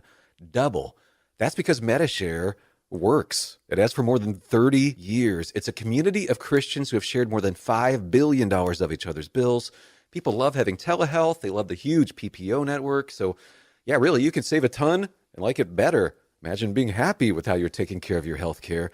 So if you're self-employed or part of the gig economy, or you just want a plan you're happy with, you can call right now and get a price in 2 minutes. Here's the number. Just call 855-SHARE-40. That's 855-SHARE-40. 855-SHARE-40. When I was 19 and I was going to shows, I was not thinking about permanent hearing loss. I wasn't thinking about tinnitus. Sometimes my kids are having a conversation with me and that ringing starts in my ear. They're talking to me and I hear their voice, but I can't focus on what they're saying. The audiologist, he told me that most of his clients are not old people. They're kids that have their earphones in. I have a lot of regret about not protecting my ears sooner. Protect your ears at all times, no matter what. It's not something you can get back. Some journeys start small, with small pause and big purpose. Look how little fly, you sweet girl. Every great partnership begins with the first step. Yeah, let's go. Guiding them through the world so one day they can guide someone through life. With shared experience, confidence grows, and the path becomes clear. It takes time, patience, and love. But the reward lasts a lifetime. Hey, good girl, Dad. You don't just raise a puppy. You raise a future. Become a Dogs Inc. puppy raiser. Give a dog a purpose. Give someone hope. Learn more at dogsinc.org. Hey, it's Drew Steele. Listen, I've lived in Southwest Florida long enough to know that when I needed countertops, you go to the best. Who's the best? Rock Solid on J&C Boulevard in Naples. First of all, Rock Solid's consultants, I wasn't really sure what I wanted, but I knew that they were knowledgeable, gave me all the information I needed to make the best decision. I love that fabrication is done on premises. It's not like they're subbing out the job to some third party, right? If you're looking for countertops, backsplash, you know where to go. Rock Solid, JNC Boulevard in Naples. Now, back to Florida's Voice with Drew Steele. Well, he jumped through the double pane glass over here and he's bleeding a little bit. He's just having a hard time standing up. Oh, I know, little buddy. Easy. Hey, you're good. Good little deer. You're good. You just gonna sit here and pet it? I mean, I could probably just put it out the back door. Come on. 34, 7, and 8 unit check. Oh boy. All right, D. That's happened sometimes. So that's deputies in Orange County who were helping a deer because the deer jumped through the living room window and then it couldn't get out of the kitchen because of the tile floor and it was all slippery. Oh boy. So that's the deputies freeing the deer, trying to help him. The deer wasn't having any of it, but you know, you can imagine, right? The kitchen floor is all slippery and there's a deer in the middle of the kitchen, right? Trying to stand up. Yeah, just looking like it's running on a treadmill trying to get away. And then you're sitting there and you know what you say next. Hey, is this dinner? I'm sorry, I'm sorry, is that uncalled? That was probably uncalled for. Okay, thank you. Sorry. Anyway, oh boy, moving on. What? The newsroom is aghast. What? No, it's better than a frozen iguana. Well, exactly. Which one are you going to eat? I mean, well, look, when dinner walks in, it's time to eat. I mean, what am I supposed to say? Oh, boy, there's so many places we can go with this. Yeah, send your cards and letters care of this radio station to D, and he'll file them away properly. Oh, boy. Anyway, let's just move on. Oh, there are a few different things. Let me just get to this. Oh, no, it's too long. I can't get to that. So did the president really make a Super Bowl pick? Is that right? Let's see. Just a little while ago, Benny Johnson had this on his X feed. President of the United States and making oh boy. Do I dare play this? Let's see. I hope it's not one of these AI generated, we're going to have to hit the dump button kind of thing. Just be prepared. All right, let's see. I have a feeling this is going to be a great Super Bowl. I've watched all season. I've seen these two teams just win, win, win. And I see two great quarterbacks, young, great quarterbacks. Let me just stop for a second. Anybody quickly before we play the rest of this? It's only another 10 seconds. Anybody in the newsroom, all of you want to make a prediction as to what the president's going to say about who's going to win the game? D? Which one? I think he's going to go with the Patriots. Okay, Nina says he's going to go with Seattle. Let's see. It's going to be a fantastic Super Bowl. Yeah. And everybody wants to hear who I pick. And I'll tell you what. Okay, so that was on TikTok is what it was. So okay, that's funny. That's very good. All right, got me. So excellent job. Whoever put that together, very, very good. Funny stuff. It's like... And the murderer is... It's like, wait, what happened to the TV? That happened in the old days, D. There was a time when you would watch a show and you'd get right down to the climax of the program, and then all of a sudden, like the rabbit ears wouldn't work, and be like... It'd be all staticky. You know, the rabbit ears. You ever heard about the rabbit ears? I don't think I'm following. Oh, boy. Wow. Okay, I think I've aged myself a little bit. See, a long time ago, many, many, many, many years ago, centuries ago, there was a time when in order to watch television... the antennas? Is that what you call rabbit ears? Yeah, which was the TVs had glass in front of them, and they were big boxes, and in a lot of cases, it was your furniture. And so when you looked in the glowing glass... you would see a picture. And the way that the picture got into this big giant glass with the box with the glass on it was with something called rabbit ears. They were antennas. I used to call them rabbit ears. Because you're trying to make I know what you're talking about. I did not know they were called rabbit ears. Okay, wow. All right. So that's trying to make something ugly sound pleasant. Like the ugly antennas sticking out. It's like, oh, look, they look like rabbit ears, honey. Yes, they look like rabbit ears. Okay. You're listening to Florida's Voice with Drew Steele. My name is Corporal Bradley Joseph Seitz. Jerry Reed. Kate Weber. These are real veterans facing a real challenge. I have PTSD. And I have PTSD. I have PTSD.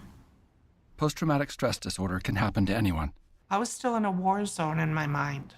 but treatment can turn your life around. Treatment has really saved my life. To learn about PTSD and how treatment can help you, call your local VA medical center or visit ptsd.va.gov. The best words to hear at the TSA security checkpoint? You're good to go. So check before you jet. Avoid delays at TSA security checkpoints by making sure you have an acceptable form of ID. That means a real ID, passport, or other acceptable forms of identification.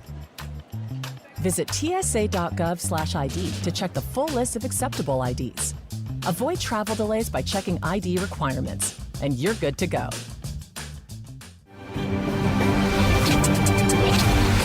You're listening to Florida's Voice with Drew Steele. Florida's Voice with Drew Steele.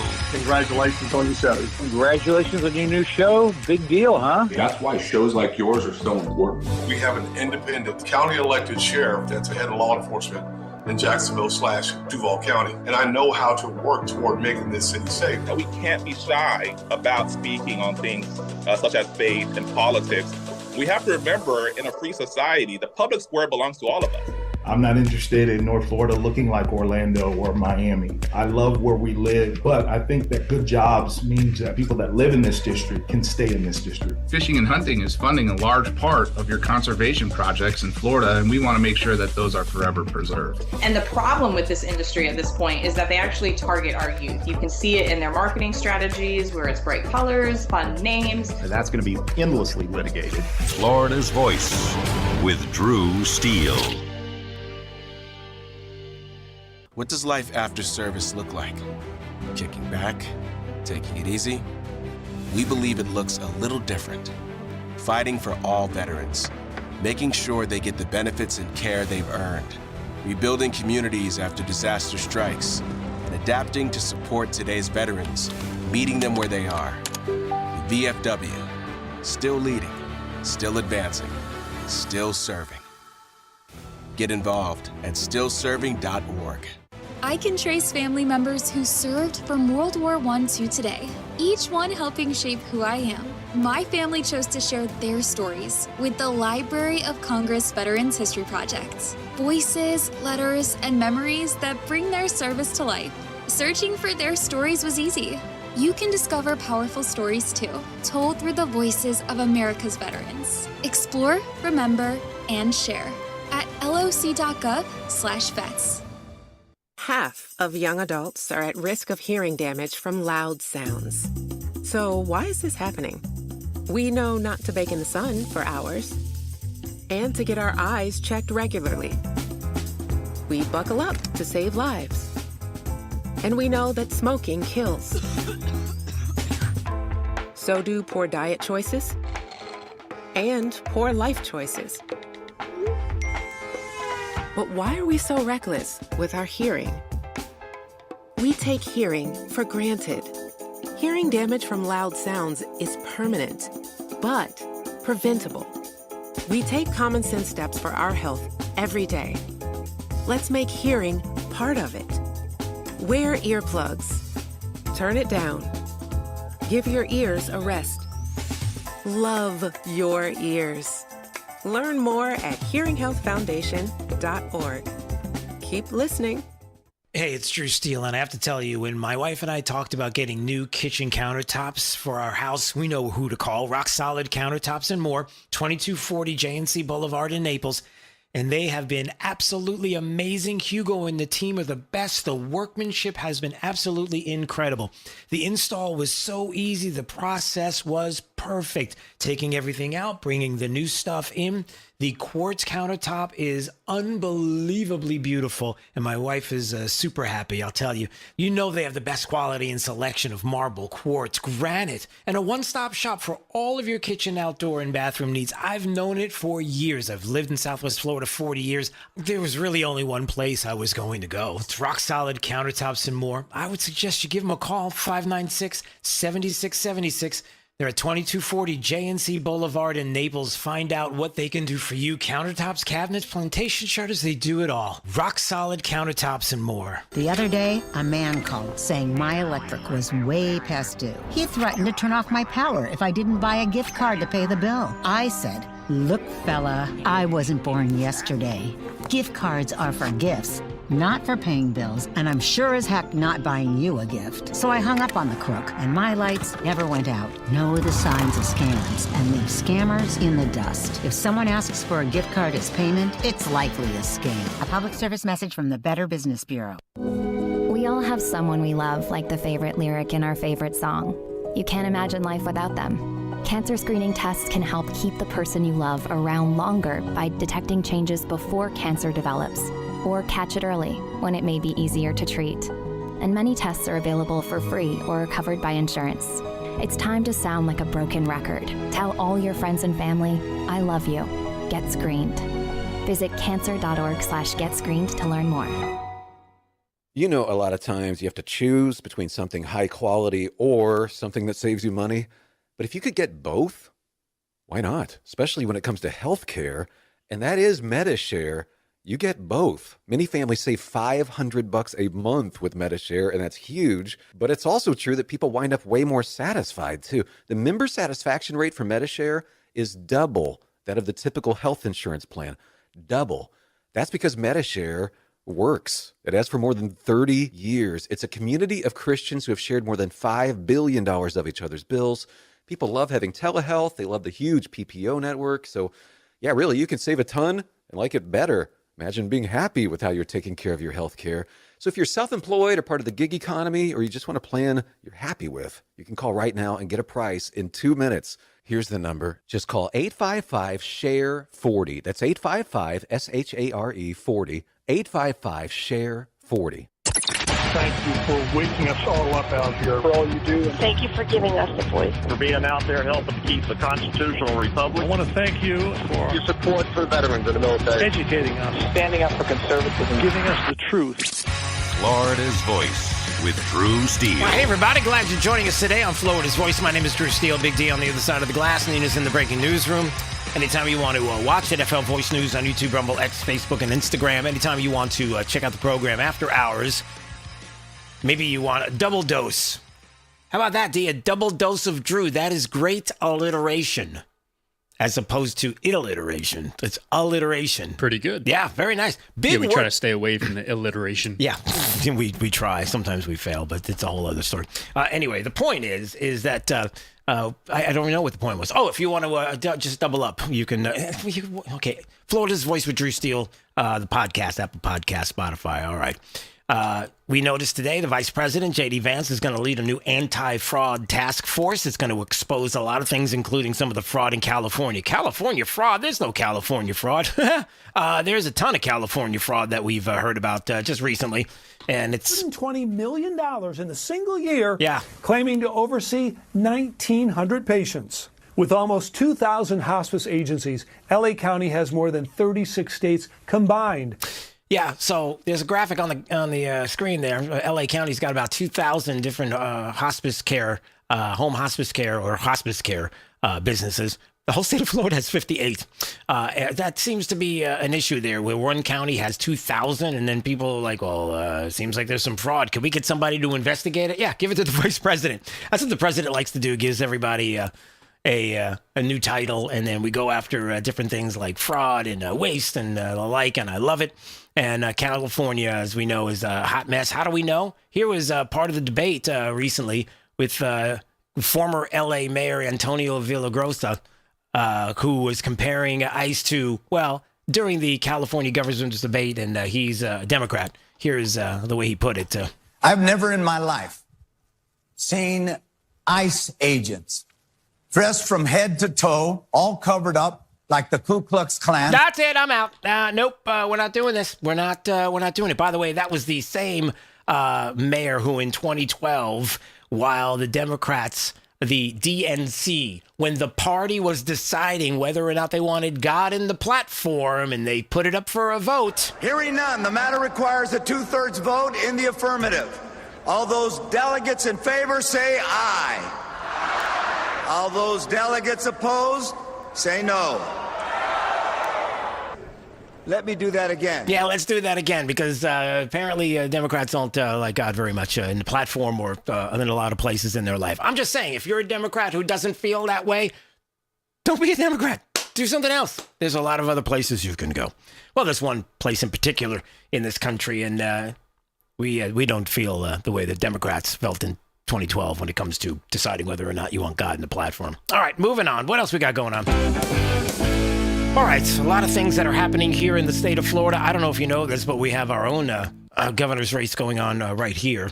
And we've got former Speaker of the Florida House, candidate for governor of the state of Florida, Paul Renner, is joining us right now on Florida's Voice. Always appreciate a visit with him. We can talk about just about anything, to be quite honest. But how are you today, sir? Great, Drew. Great to be with you. Yeah, there's so many things that have been going on. One of the things, if you don't mind me asking, was I'd love to get your thoughts on some of the things that have been happening at the Capitol. In particular, I mentioned this the other day as they had the Muslim Day at the Capitol, and there were people that were talking about this, very upset about it. There were some that were asking or wondering, why would you be upset about something like this?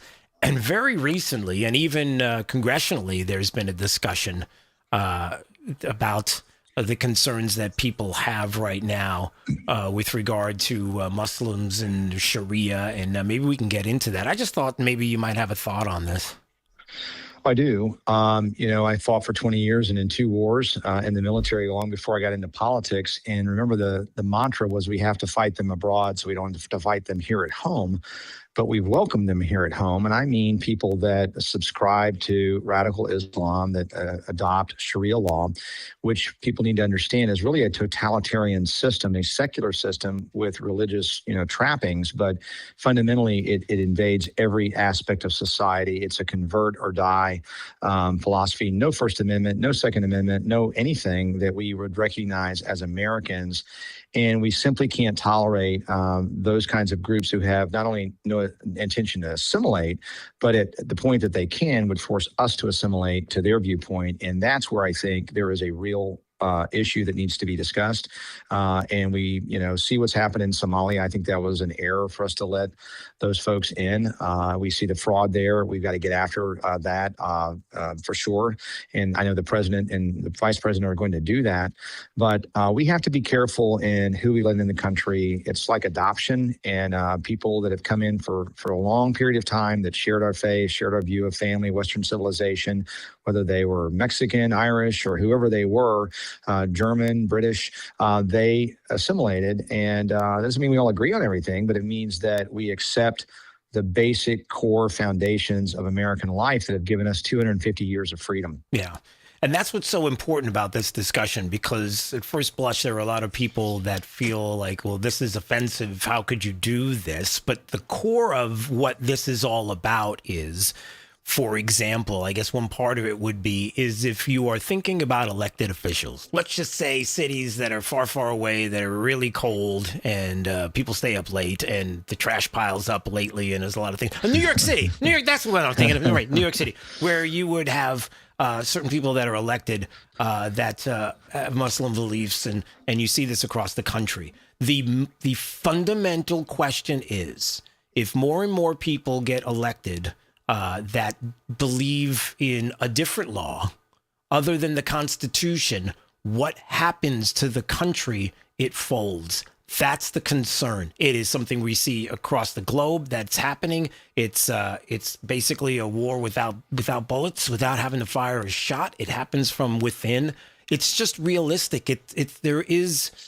You can't have both. You can't believe in Sharia law and adhere to the Constitution of the United States. It doesn't work that way.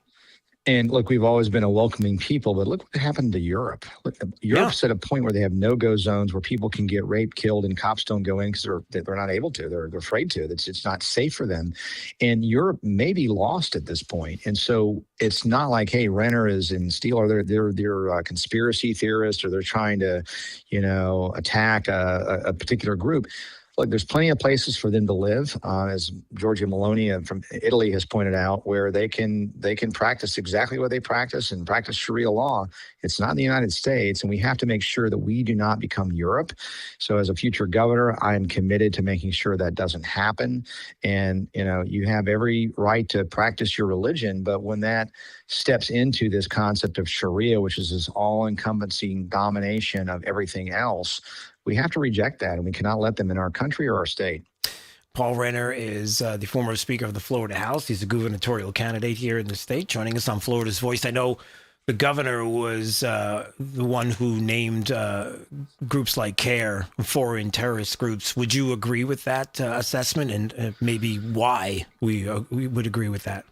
Well, I'm not the governor yet, but I had already taken that position. I absolutely agree with the governor. We lack Governor Abbott in Texas, I think, was first to do that. They have legislation which we need to have here in Florida to put teeth into that. But yes, I would declare them terrorist organizations. Muslim Brotherhood is the core of everything. ISIS, Al Qaeda, every bad radical Islamic group that's ever come out, and really has Muslim Brotherhood as its fountainhead. And CARE, says, well, we're not a terrorist group, but they just have a lot of people with terrorist ties. And so it's legitimately a terrorist group. And so we've seen some Muslim groups break away from them, which is positive. And we need to find, if our neighbors don't wish to assimilate us and force us to convert or die, then we can certainly live in harmony. But if they do, we cannot. And so we just need to be upfront about that. I know that's a hard saying for most Americans that want to welcome people into the country, but it would be a mistake to do so, because look what's happening in Europe. Yeah. And just a couple of more questions, just a little bit more on Florida and what's been happening. As you're keeping an eye on some of the things that are going on, obviously the discussion about property tax in Tallahassee, and it feels like I thought there would be maybe a coalescing, like a coming together of, all right, this is the direction we're going to go. It feels more like herding cats with this, with the property tax issue. Like there's a lot of people that have a lot of ideas, and it feels like everybody has theirs.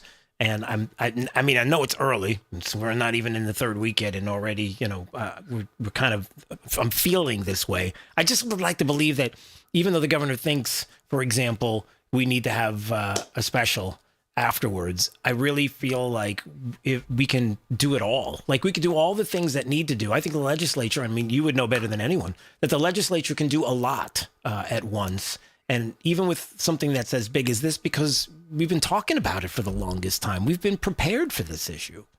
You're exactly right. And so, the problem for everybody that doesn't know is property taxes have gone up twice as fast as our incomes. And as a conservative, government should never grow faster than our incomes can afford. And so that's the core problem. We absolutely have to have some relief from property taxes. And the governor's called for elimination of homestead. The legislature's got multiple proposals. There's got to be one proposal. It's got to work. We, have to beware of the one size fits all for some of the counties that feel, differently. Rural counties in a different position. Orlando with a lot of sales tax. If we were to have some sales tax replacement as a result of that, would do fine, but a rural county wouldn't do very well. We have to be sensitive to the fact that this is complicated and we're moving in a direction that requires some thought. But the idea is sound that the governor has laid out, and I concur with, is at some point, you lived in Florida for 30 years, you paid off your house, you ought to own your house and not have to pay property taxes in perpetuity, especially when you're on fixed income. And we have people that are leaving the state because they can no longer afford the insurance, the taxes, the utility bill fronts. I have plans to bring down those costs. I'll do that as governor. I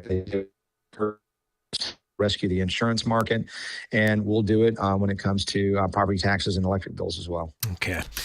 Well, listen, always great to have you on the program. All the best. God bless. Look forward to the next time we can speak, okay? Thanks, Drew. All right, we'll see you. That is the former Speaker of the House and gubernatorial candidate Paul Renner joining us on Florida's Voice. 866-588-8303 is the phone number. All right, let's see some of the other stories around the country. Let's see. I saw this today, and yeah, I do kind of want to talk about this one. There's been some interesting discussion about climate change. Yes, it has come up. How dare you? Oh, I didn't get to you yet. And it's funny because we were doing a lesson today here, homeschooling. The Drew Steele Institute is what we like to call it. That's kind of funny, D. I should probably do that. Maybe every time I start, as I'm homeschooling my son here in the morning with my wife. Yeah, he'll love that. No, dude, I have to do it. Like when he wakes up first thing in the morning, like just play dun, dun, dun, dun, dun, dun. You know, and like, I don't know anyway. Oh, I might do that tomorrow morning. That is hysterical. I hope he's not listening. But we were talking about climate change. We were learning about the discussion of climate change and how the data it doesn't match up. Like if you look at the data as opposed to the feels and the emotion out there, you start to see, well, hold on a second. It doesn't stand up. The data doesn't prove your point at all. And you even have one person who was like even, I don't want to say more out there climate change crazy than Greta Thunberg. I don't think there is. And there's only one Greta. But she was someone who was big out there doing interviews with AOC and others and talking about the world's carbon footprint and all this stuff, right? She was, her name is Lucy Biggers, and she was out there all the time. And now she's like, I got brainwashed. She looked into the facts and she realized that the whole thing, well, she put it like she was bamboozled. Like, what in the world just happened to me? This in school now for over a decade, if not 2 decades, if not more, honestly. And it's led to a mental health crisis. Young people are reporting having this sort of nihilism about their futures. They don't want to have kids. They're afraid. They think that modern society and capitalism, all these things, in fossil fuels, of course, are the downfall of our civilization, when it's kind of the opposite is true. And that we live in a really abundant, safe, prosperous time, and humans have never had more choice than they do now. So this idea that climate change is dangerous and that our systems are causing it, I want to throw it all out. You want to throw it out? It's like Greta Thunberg sitting there like, who are you? Wait a second. You were with me the whole time. You were helping. And the Daily Mail had this story, by the way. And thanks to the Daily Mail, who was talking about, I spent a decade as a brainwashed climate activist. My awakening came after 2 life-changing experiences and did a lot of work behind the scenes and found out, like, wait, hold on a second. There's a lot of lies here. There are a lot of the feels going on. And this whole idea that somehow we're going to get to net zero really soon by, 2050? And then with that, this net zero story came up that I was like, wait a second. All right, so follow this. You got Lucy Biggers, who I just played the audio from, who was on par as far as crazy climate person with Greta Thunberg. So how dare you? Oh, stop it. Okay. And now she's like, wait a second. I've been bamboozled. I've been brainwashed. The data doesn't match up. Like when you actually see the data and you see what's going on across the globe for decades and centuries, it's like, you would see an upward trend with everything that they're claiming is happening with regard to man-made climate change. But it's not anything like you're describing. And then there are the people who benefit from all of this. You know, the ones that are getting a little bit of the something on the side, a little scratch, a little green, a few of the Benjamins. Where else can I go with this? Paper dinero. Yeah, that's it. What am I talking about? So Red State had this story today. Net zero won't end in 2050 because there's 3 countries that are demanding billions of dollars for the forests. You're like, wait, what? Check this out. Red State has the story. So they're saying that right now the figures for international climate aid, what kind of money's been given out, is $300 billion a year. And there's this industry to keep this alive. Like the only way that people make money in this is to make people continue to believe that there's no way out, or it's going to be years we're all going to die unless you keep funneling this money through, right? And so you have people that are benefiting from this. Look no further than 3 countries that have basically already hit net zero, but don't tell anybody that. It's Suriname, Panama, and Bhutan for guidance on future investment demands, as they're saying. All 3 countries have tons of forests, right? So follow this, D. You got 3 countries Suriname is in South America. It's got 640,000 people that live in there. Their annual GDP is like $4.5 billion. Do you know how fast we lose $4.5 billion, especially in places like Delaware? True international average of pressure. You see what I did there? But anyway. They're asking for $4 billion to be paid over the next decade because they want to make sure that they preserve the forest, D. We got a lot of forests, and you all use us because the forest is what's needed, cleans the air and all that stuff. It'd be a shame if something terrible happened to those forests. Like people wanted to build in the air and then all of a sudden the forest goes, oh, wait a second. You want to keep the forests, right? You use us as an example. I'll tell you what, fork over the money. Billions of dollars. I'm like, what? Yes. So it's like a climate justice shakedown. Panama's doing the same thing. There's other countries that are doing this. They're like, oh, you're using us as an example of what everything should look like and keeping the planet clean and fresh and new and smelling minty fresh or whatever it is that you're looking for. The point is we're the countries that have all these trees that clean the air. And boy, I'll tell you what, we need to have more and more and more and more and more cash to make sure that nothing happens to these trees. Wow. Yeah, Red State had that story today. So, I don't know. I haven't heard a lot of climate stuff lately. So I thought, why not? How dare you? All right, we're done with you. Anytime you want to watch NFL Voice News on YouTube, Rumble, X, and Facebook. Coming up after the break, in just a little while. Not yet. But there is probably the biggest story of the year. Maybe that's a little hyperbolic. It's definitely the biggest story of the month. What day of the month it is it? That's not good either because it's only February. It's the biggest story of the year. I'm sorry. There's a shift going on. A huge shift. Got the smallest, thinnest neck I've ever seen. No, not that kind of shift. There's a huge shift when it comes to gender-affirming care. And it comes in the form of juries and lawsuits. I saw 2 different stories today. I was like, what? I'll get into more detail on them in a minute, but let me just give you the lead, the premise. You have apparently some groups out there that are now changing their thoughts on gender surgery for children and adolescents. The American Society of Plastic Surgeons issued new position statements opposing gender-affirming, quote-unquote. In other words, removing healthy body parts from children. These surgeries in adolescents under the age of 19. They also acknowledge the risks of endocrine interventions, poor guidelines, and there's a whole lot more that I'll get to. In other words, they're changing their tune on this. Not just that, but as the headline reads, a detransitioner won $2 million in a medical malpractice lawsuit.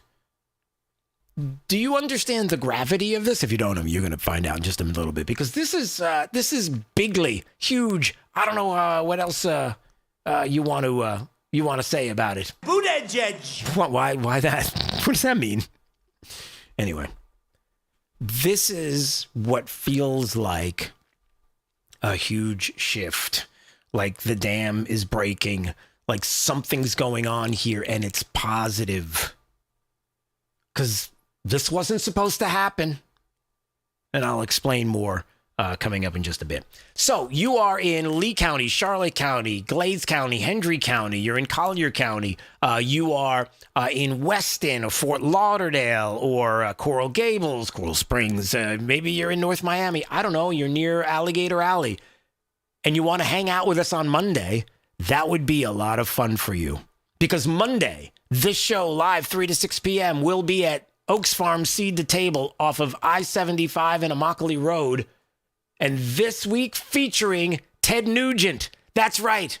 Ted's going to be hanging out with us. Ted Nugent, Shemaine Nugent is going to be there as well. Ira Dean is going to be great music. There's going to be a whole lot of fun. It's going to be crazy. I have no idea what to expect on the air, but be there live for all of it. Hang out with us.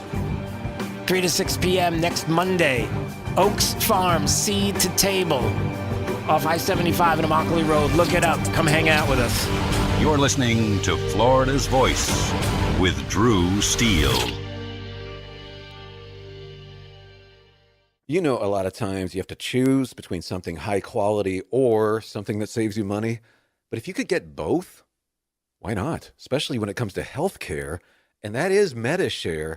You get both. Many families save $500 a month with MediShare, and that's huge. But it's also true that people wind up way more satisfied, too. The member satisfaction rate for MediShare is double that of the typical health insurance plan. Double. That's because MediShare works. It has for more than 30 years. It's a community of Christians who have shared more than $5 billion of each other's bills. People love having telehealth. They love the huge PPO network. So, yeah, really, you can save a ton and like it better. Imagine being happy with how you're taking care of your health care. So if you're self-employed or part of the gig economy, or you just want a plan you're happy with, you can call right now and get a price in 2 minutes. Here's the number. Just call 855-SHARE-40. That's 855-SHARE-40. 855-SHARE-40. Hey, Max, you look absolutely dashing in that purple tie. Ready to harness the world? You bet, Daisy. I'm ready as I'll ever be. And might I say, your purple tie really pops with your vest.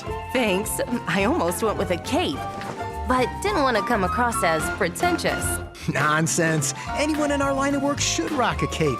You might be onto something, Max. Phew, so here we go. First day on the job. We've got this, right? Right. Don't forget, we both graduated from Dogs Inc. with honors. Which means I can guide my human around a busy city with ease. And I can give my human a restful night. I hope my human is kind and loving. And I hope mine likes wet kisses and zoomies. Ready to make a difference? Born ready. Let's go. Discover how extraordinary dogs like Daisy and Max change lives at no cost to the recipients. Visit dogsinc.org. After my injury, I lost my sense of purpose. I lost the ability to tuck my daughters into bed. Homes for Our Troops build specially adapted homes with features that allow our veterans to function independently and focus on their recovery and family. This life-changing gift of freedom is provided mortgage-free thanks to our donors and supporters. Homes for Our Troops gave me a home where I can be a dad. Homes for Our Troops gave me a brighter future. We need you to join us too in completing this important mission. Learn more at hfotusa.org. I'm Chris Jakimick. I served in the United States Air Force and I deployed 3 times. Being a veteran, it's interwoven into your DNA. It is really the absence of the connection and the purpose that can really drive a lot of veterans to some negative thoughts. For those who are in a suicidal crisis, the window of time to save somebody's life is very short. Our duty is to protect ourselves and protect our families. And one way you can do that is store your weapons safely. Store all your guns securely. Help stop suicide. Brought to you by End Family Fire and the Ad Council. Since the dawn of time, man and wildlife have shared a connection.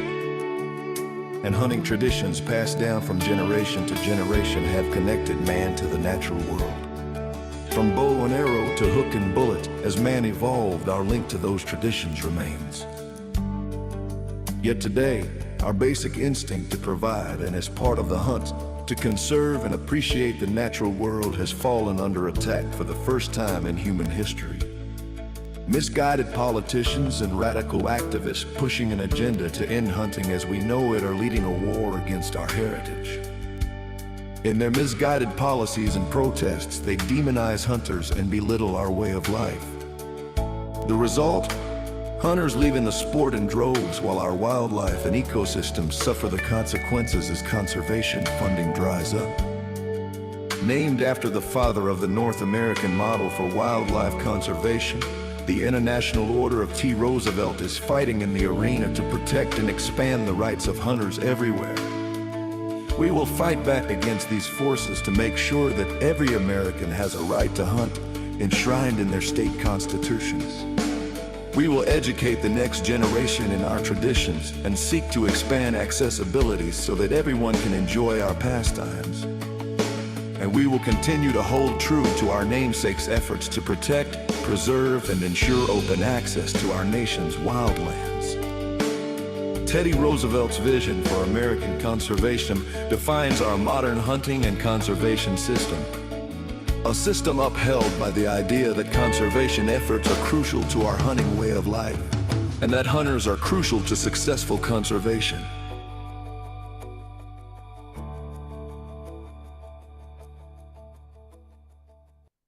Hey, it's Drew Steele. Look, are you still playing defense with your money? It's time to shift gears and seize the fresh opportunities this new pro-business environment has to offer. That's exactly what certified financial planner professional Alfie Townsend and the team at Advantage Retirement Group do for high net worth investors like you, helping you go on the offense with advanced tax strategies, thoughtful risk management, and forward-thinking financial planning. Imagine enjoying the retirement lifestyle you've worked so hard to achieve, all while staying one step ahead, and in a changing world, you've got to do it. Alfie and his team design personalized strategies to strengthen your financial foundation so you can focus on living life on your terms. Ready to find out more? Text VISIT to 239-747-7470. Again, you can call or text 239-747-7470. Schedule your one-on-one consultation today and see how a proactive approach can help you thrive no matter what the market does next. Don't wait. Call or text VISIT to 239-747-7470 right now.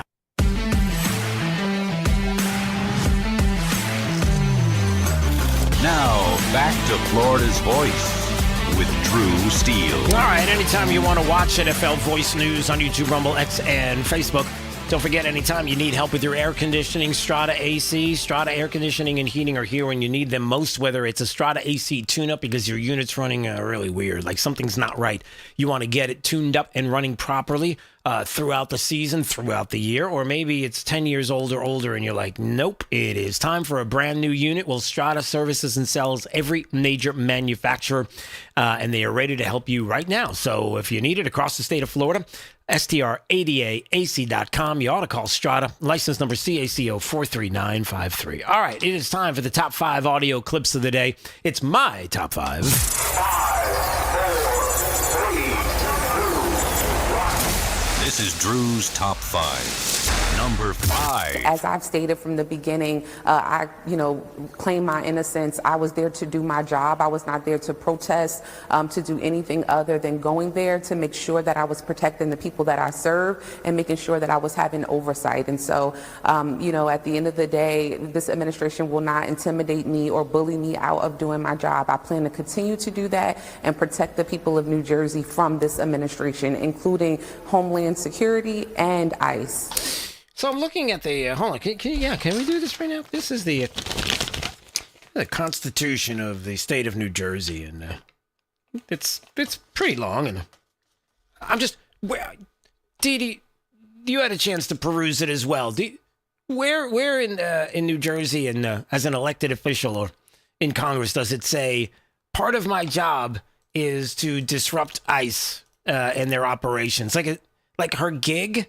She's saying that assaulting federal immigration officers like she did, that is Representative LaMonica McIver, if you remember, she still remains charged over that May arrest outside the New Jersey ICE facility. Remember the swinging and the punching and trying to get into the place, into the ICE facility there, and subsequently was charged.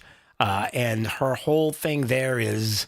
it's part of my job. Did you see anything like that? I mean, is it part of her job? Did I miss a sentence or two? Maybe I'm missing something. Maybe it does say it there in New Jersey, and maybe that's what they feel like. By the way, you swore to uphold the Constitution. And oh, by the way, can you get in the way of ICE when they're trying to conduct their operations? Yeah, I don't think it says that anywhere. Number 4.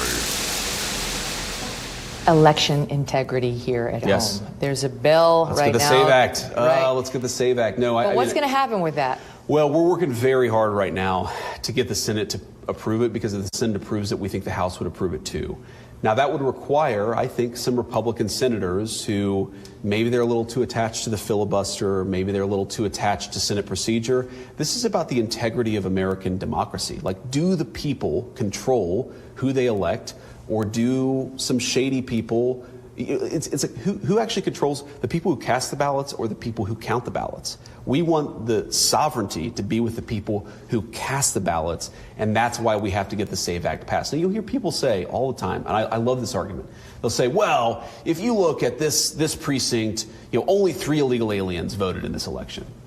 Number one, that's 3 illegal aliens too many. Yep. And number two, if it's not a big problem, then why not just allow us to check ID and exercise some basic precautions to prevent illegal aliens from voting? Yeah, I mean, that's pretty simple. That why not? Why can't we do that? Oh, because Democrats cheat. I'm sorry. Did I say that out loud? Yeah, I did. That's the Vice President of the United States. He was sitting with Megyn Kelly there and doing an interview and talking about the endorsement of the SAVE Act. And how about who actually controls the people's government and the people who cast the ballots or the people who count the ballots? And we want sovereignty, and he's spot on with all of it. And let's hope we can get something done on that front. Number 3. Hi, Alex. And I'm searching for the Golden Cup. Did you? But I don't think I'm ever going to get the Golden Cup. But maybe.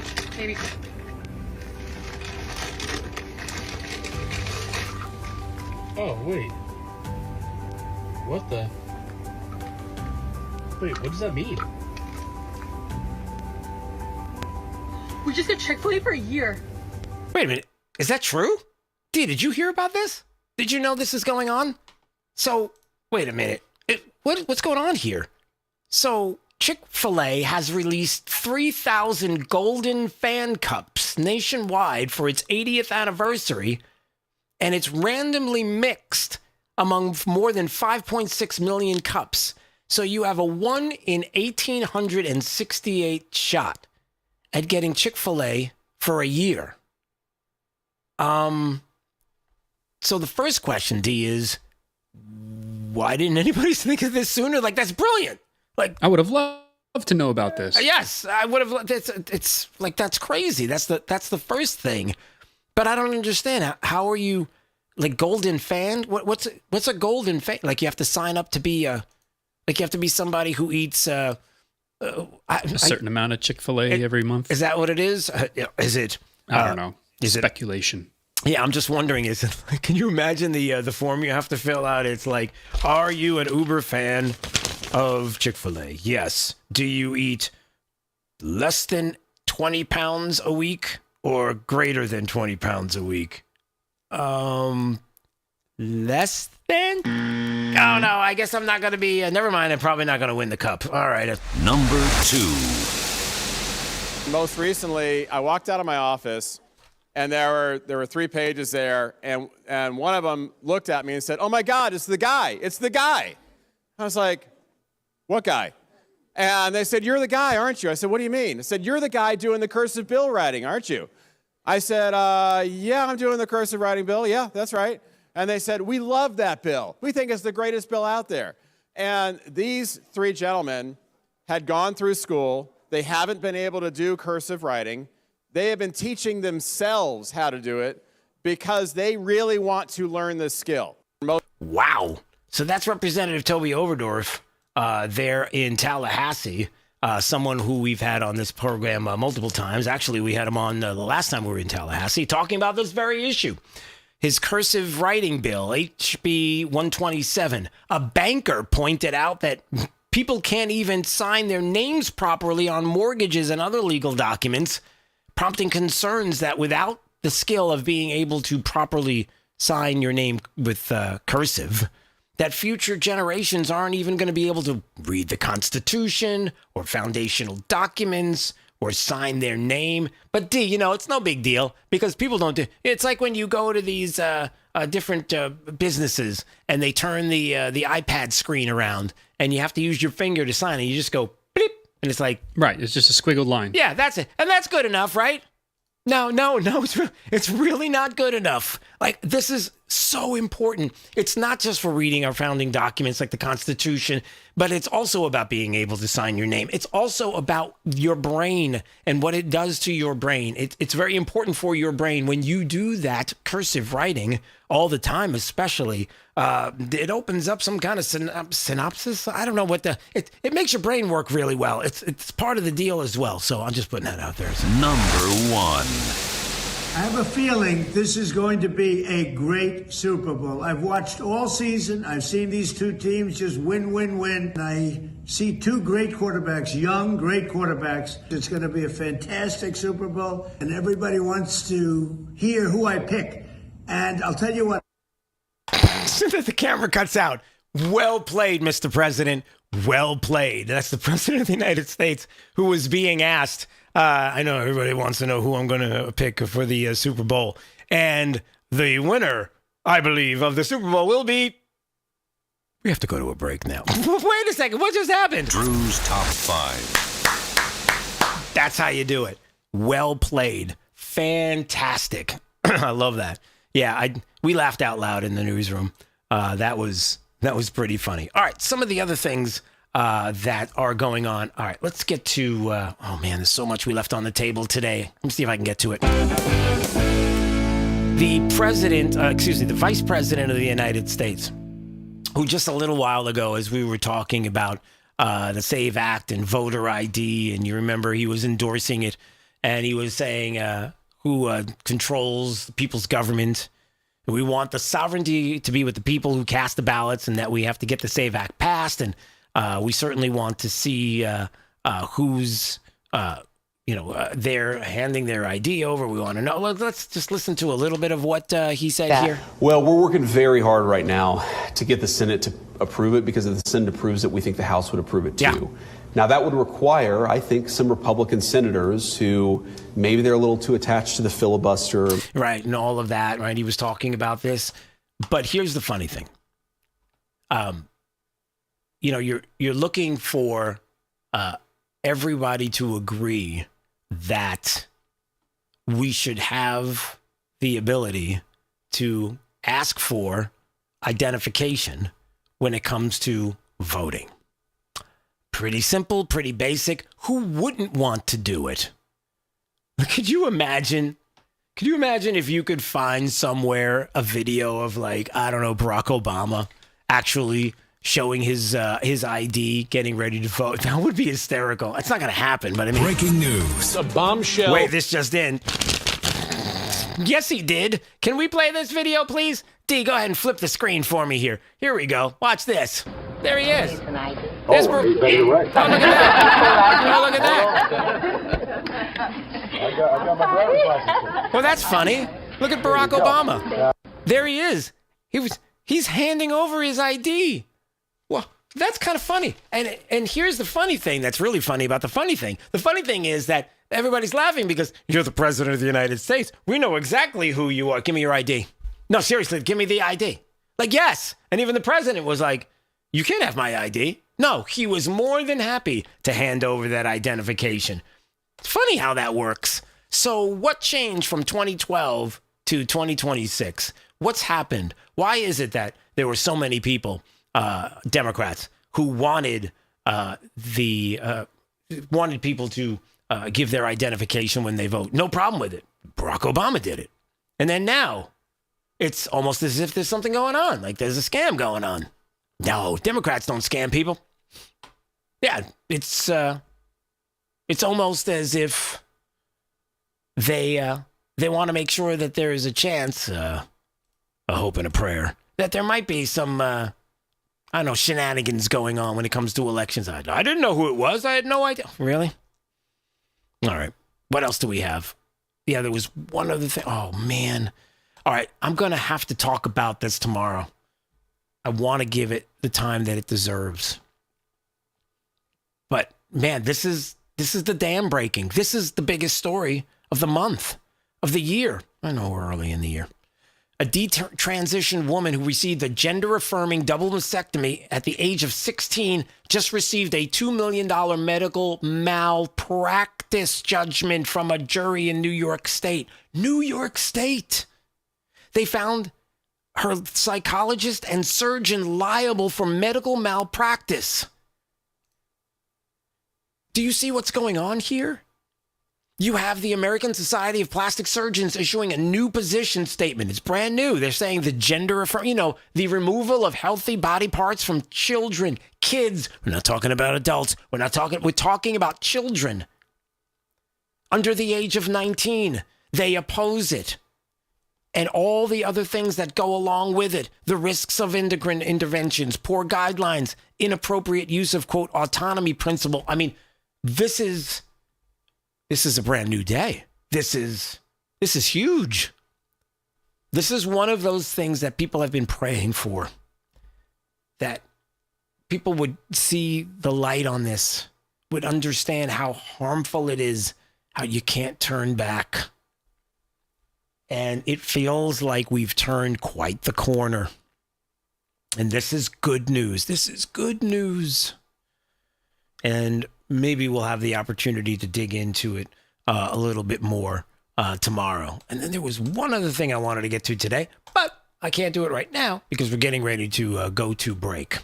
But I do want to remind everybody, Monday, this coming Monday, and our live broadcast at Oaks Farm Seed to Table. I don't care where you are in the state of Florida. It doesn't matter. Just take I-75, head down to Immokalee Road, that exit, maybe across the alley.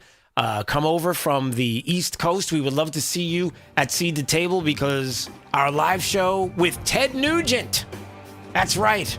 Ted Nugent and Ira Dean and Jermaine Nugent is going to be there as well. I mean, it's going to be an exciting, exciting afternoon. It's going to be a lot of fun, and you can be there and be part of it. We'll have more details on that coming up. You're listening to Florida's Voice with Drew Steele. Did you know VA home loans are a key to home ownership for those who served? The first moment I walked into my home, I could hear my footsteps echo off the back wall. The first thing I thought in my head was, man, furniture is going to be real expensive. The VA not requiring any down payment prior to buying the home allowed me to take that money I had budgeted to go out and buy furniture, food, cleaning supplies, pretty much everything I needed. Purchasing a home is scary, but ultimately it's not impossible, and they make it so that anybody can do it. To learn more, visit va.gov/home loans. For 25 years, the Library of Congress Veterans History Project has collected and preserved the experiences of America's heroes. From original letters to oral histories, these first-hand accounts bring history to life, one voice at a time. With over 120,000 stories collected, each reveals the courage, sacrifice, and service of our veterans, but many remain untold. Help our nation reach 125,000. Share a story. Ensure a legacy. Visit loc.gov/vets today. You know, a lot of times you have to choose between something high quality or something that saves you money. But if you could get both, why not? Especially when it comes to health care, and that is MediShare. You get both. Many families save $500 a month with MediShare, and that's huge. But it's also true that people wind up way more satisfied, too. The member satisfaction rate for MediShare is double that of the typical health insurance plan. Double. That's because MediShare works. It has for more than 30 years. It's a community of Christians who have shared more than $5 billion of each other's bills.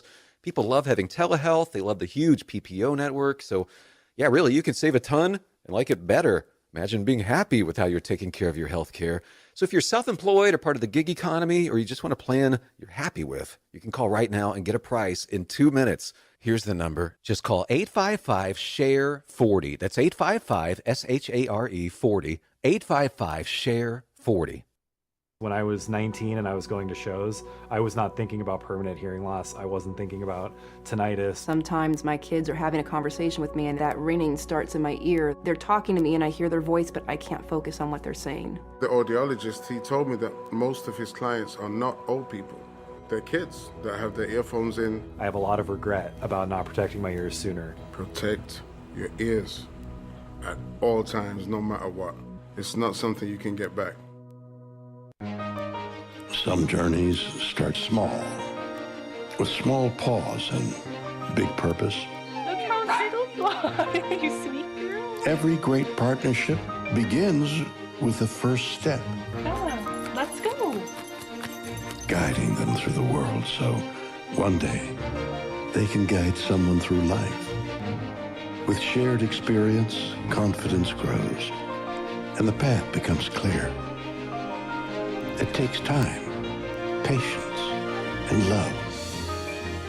But the reward lasts a lifetime. Hey, good girl, Dad. You don't just raise a puppy. You raise a future. Become a Dogs Inc. puppy raiser. Give a dog a purpose. Give someone hope. Learn more at dogsinc.org. Hey, it's Drew Steele. Listen, I've lived in Southwest Florida long enough to know that when I needed countertops, you go to the best. Who's the best? Rock Solid on J&C Boulevard in Naples. First of all, Rock Solid's consultants, I wasn't really sure what I wanted, but I knew that they were knowledgeable, gave me all the information I needed to make the best decision. I love that fabrication is done on premises. It's not like they're subbing out the job to some third party, right? If you're looking for countertops, backsplash, you know where to go. Rock Solid, J&C Boulevard, Naples. Now, back to Florida's Voice with Drew Steele. Nobody knows the outdoors better than Columbia Sportswear. But when the big game's on, everybody's indoors. And that's why Columbia is bringing a taste of the outdoors indoors with Nature Calls. It's the only beer that uses bear in the brewing process. No, D.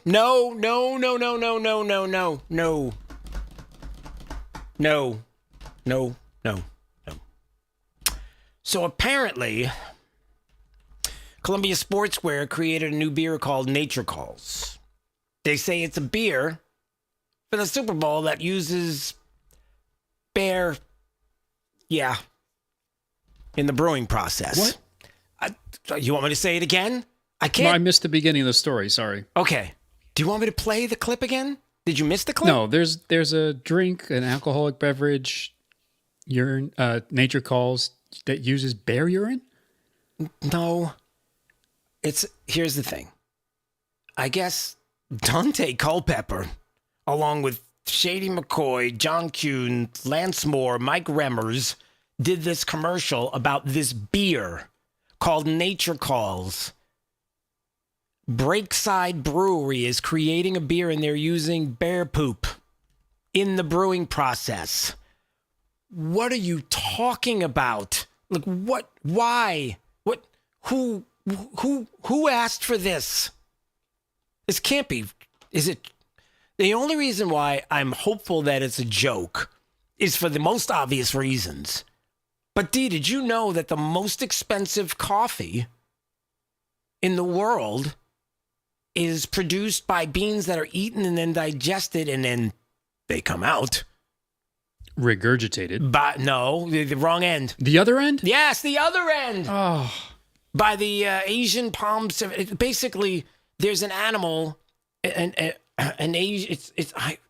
Is it called? It's civet coffee. It's called Kopi Luwak. And basically, they take the animal, it eats the beans, it eats it, it digests it, and then it goes out. And then they take it, and then they make coffee out of it. And it's the most expensive bean you can get. That's why I'm saying it's got to be this. How do they get the beans out of everything that comes out? Well, come on, it's a family show. Do we have to do this right now? There might be people eating. No. Talk about dirtiest jobs. Well, think about it. It's like, have you ever eaten corn? Yes, it's not a goodbye. It's a see you later. That's it. I can't believe we're having this conversation. I'm so sorry. I just want to take this time to apologize to the many listeners across the state of Florida and across the world. I had no idea it was going to go this way, and I will see to it that this will never happen again. I can't really be honestly. It's probably going to happen again. There's going to be a moment where it's like this, and it's a little juvenile and everything else. But all right, that's all. I just heard this, and I was like, no. But then I thought about the coffee, and I was like, yeah, it could. So just don't do that. Just don't. I guess the point is Columbia Sportswear is doing this. In all of this discussion, D, since we started this 2 minutes ago until right now, did you know that Columbia Sportswear was part of this? No. Then it didn't work. Because the whole idea is that you're supposed, as a marketing tool, you're supposed to recognize what's being, not that the beer being marketed, but the company that's doing it, because probably nobody's going to drink the beer because it's disgusting sounding. But you want them to go get the other product. So if they're concentrating so much on the, then they're not thinking about your product. So maybe that was a fail. See what I'm saying? I see what you're saying. Yeah. Ending the show like this was not on my bingo card this year. No, it wasn't. And it's so early in the year, too. You would think this is like a December break that would end the year, and then people maybe would forget because they're drinking too much eggnog. That spiked. But no, not so lucky. You're listening to Florida's Voice with Drew Steele. My name is Corporal Bradley Joseph Seitz.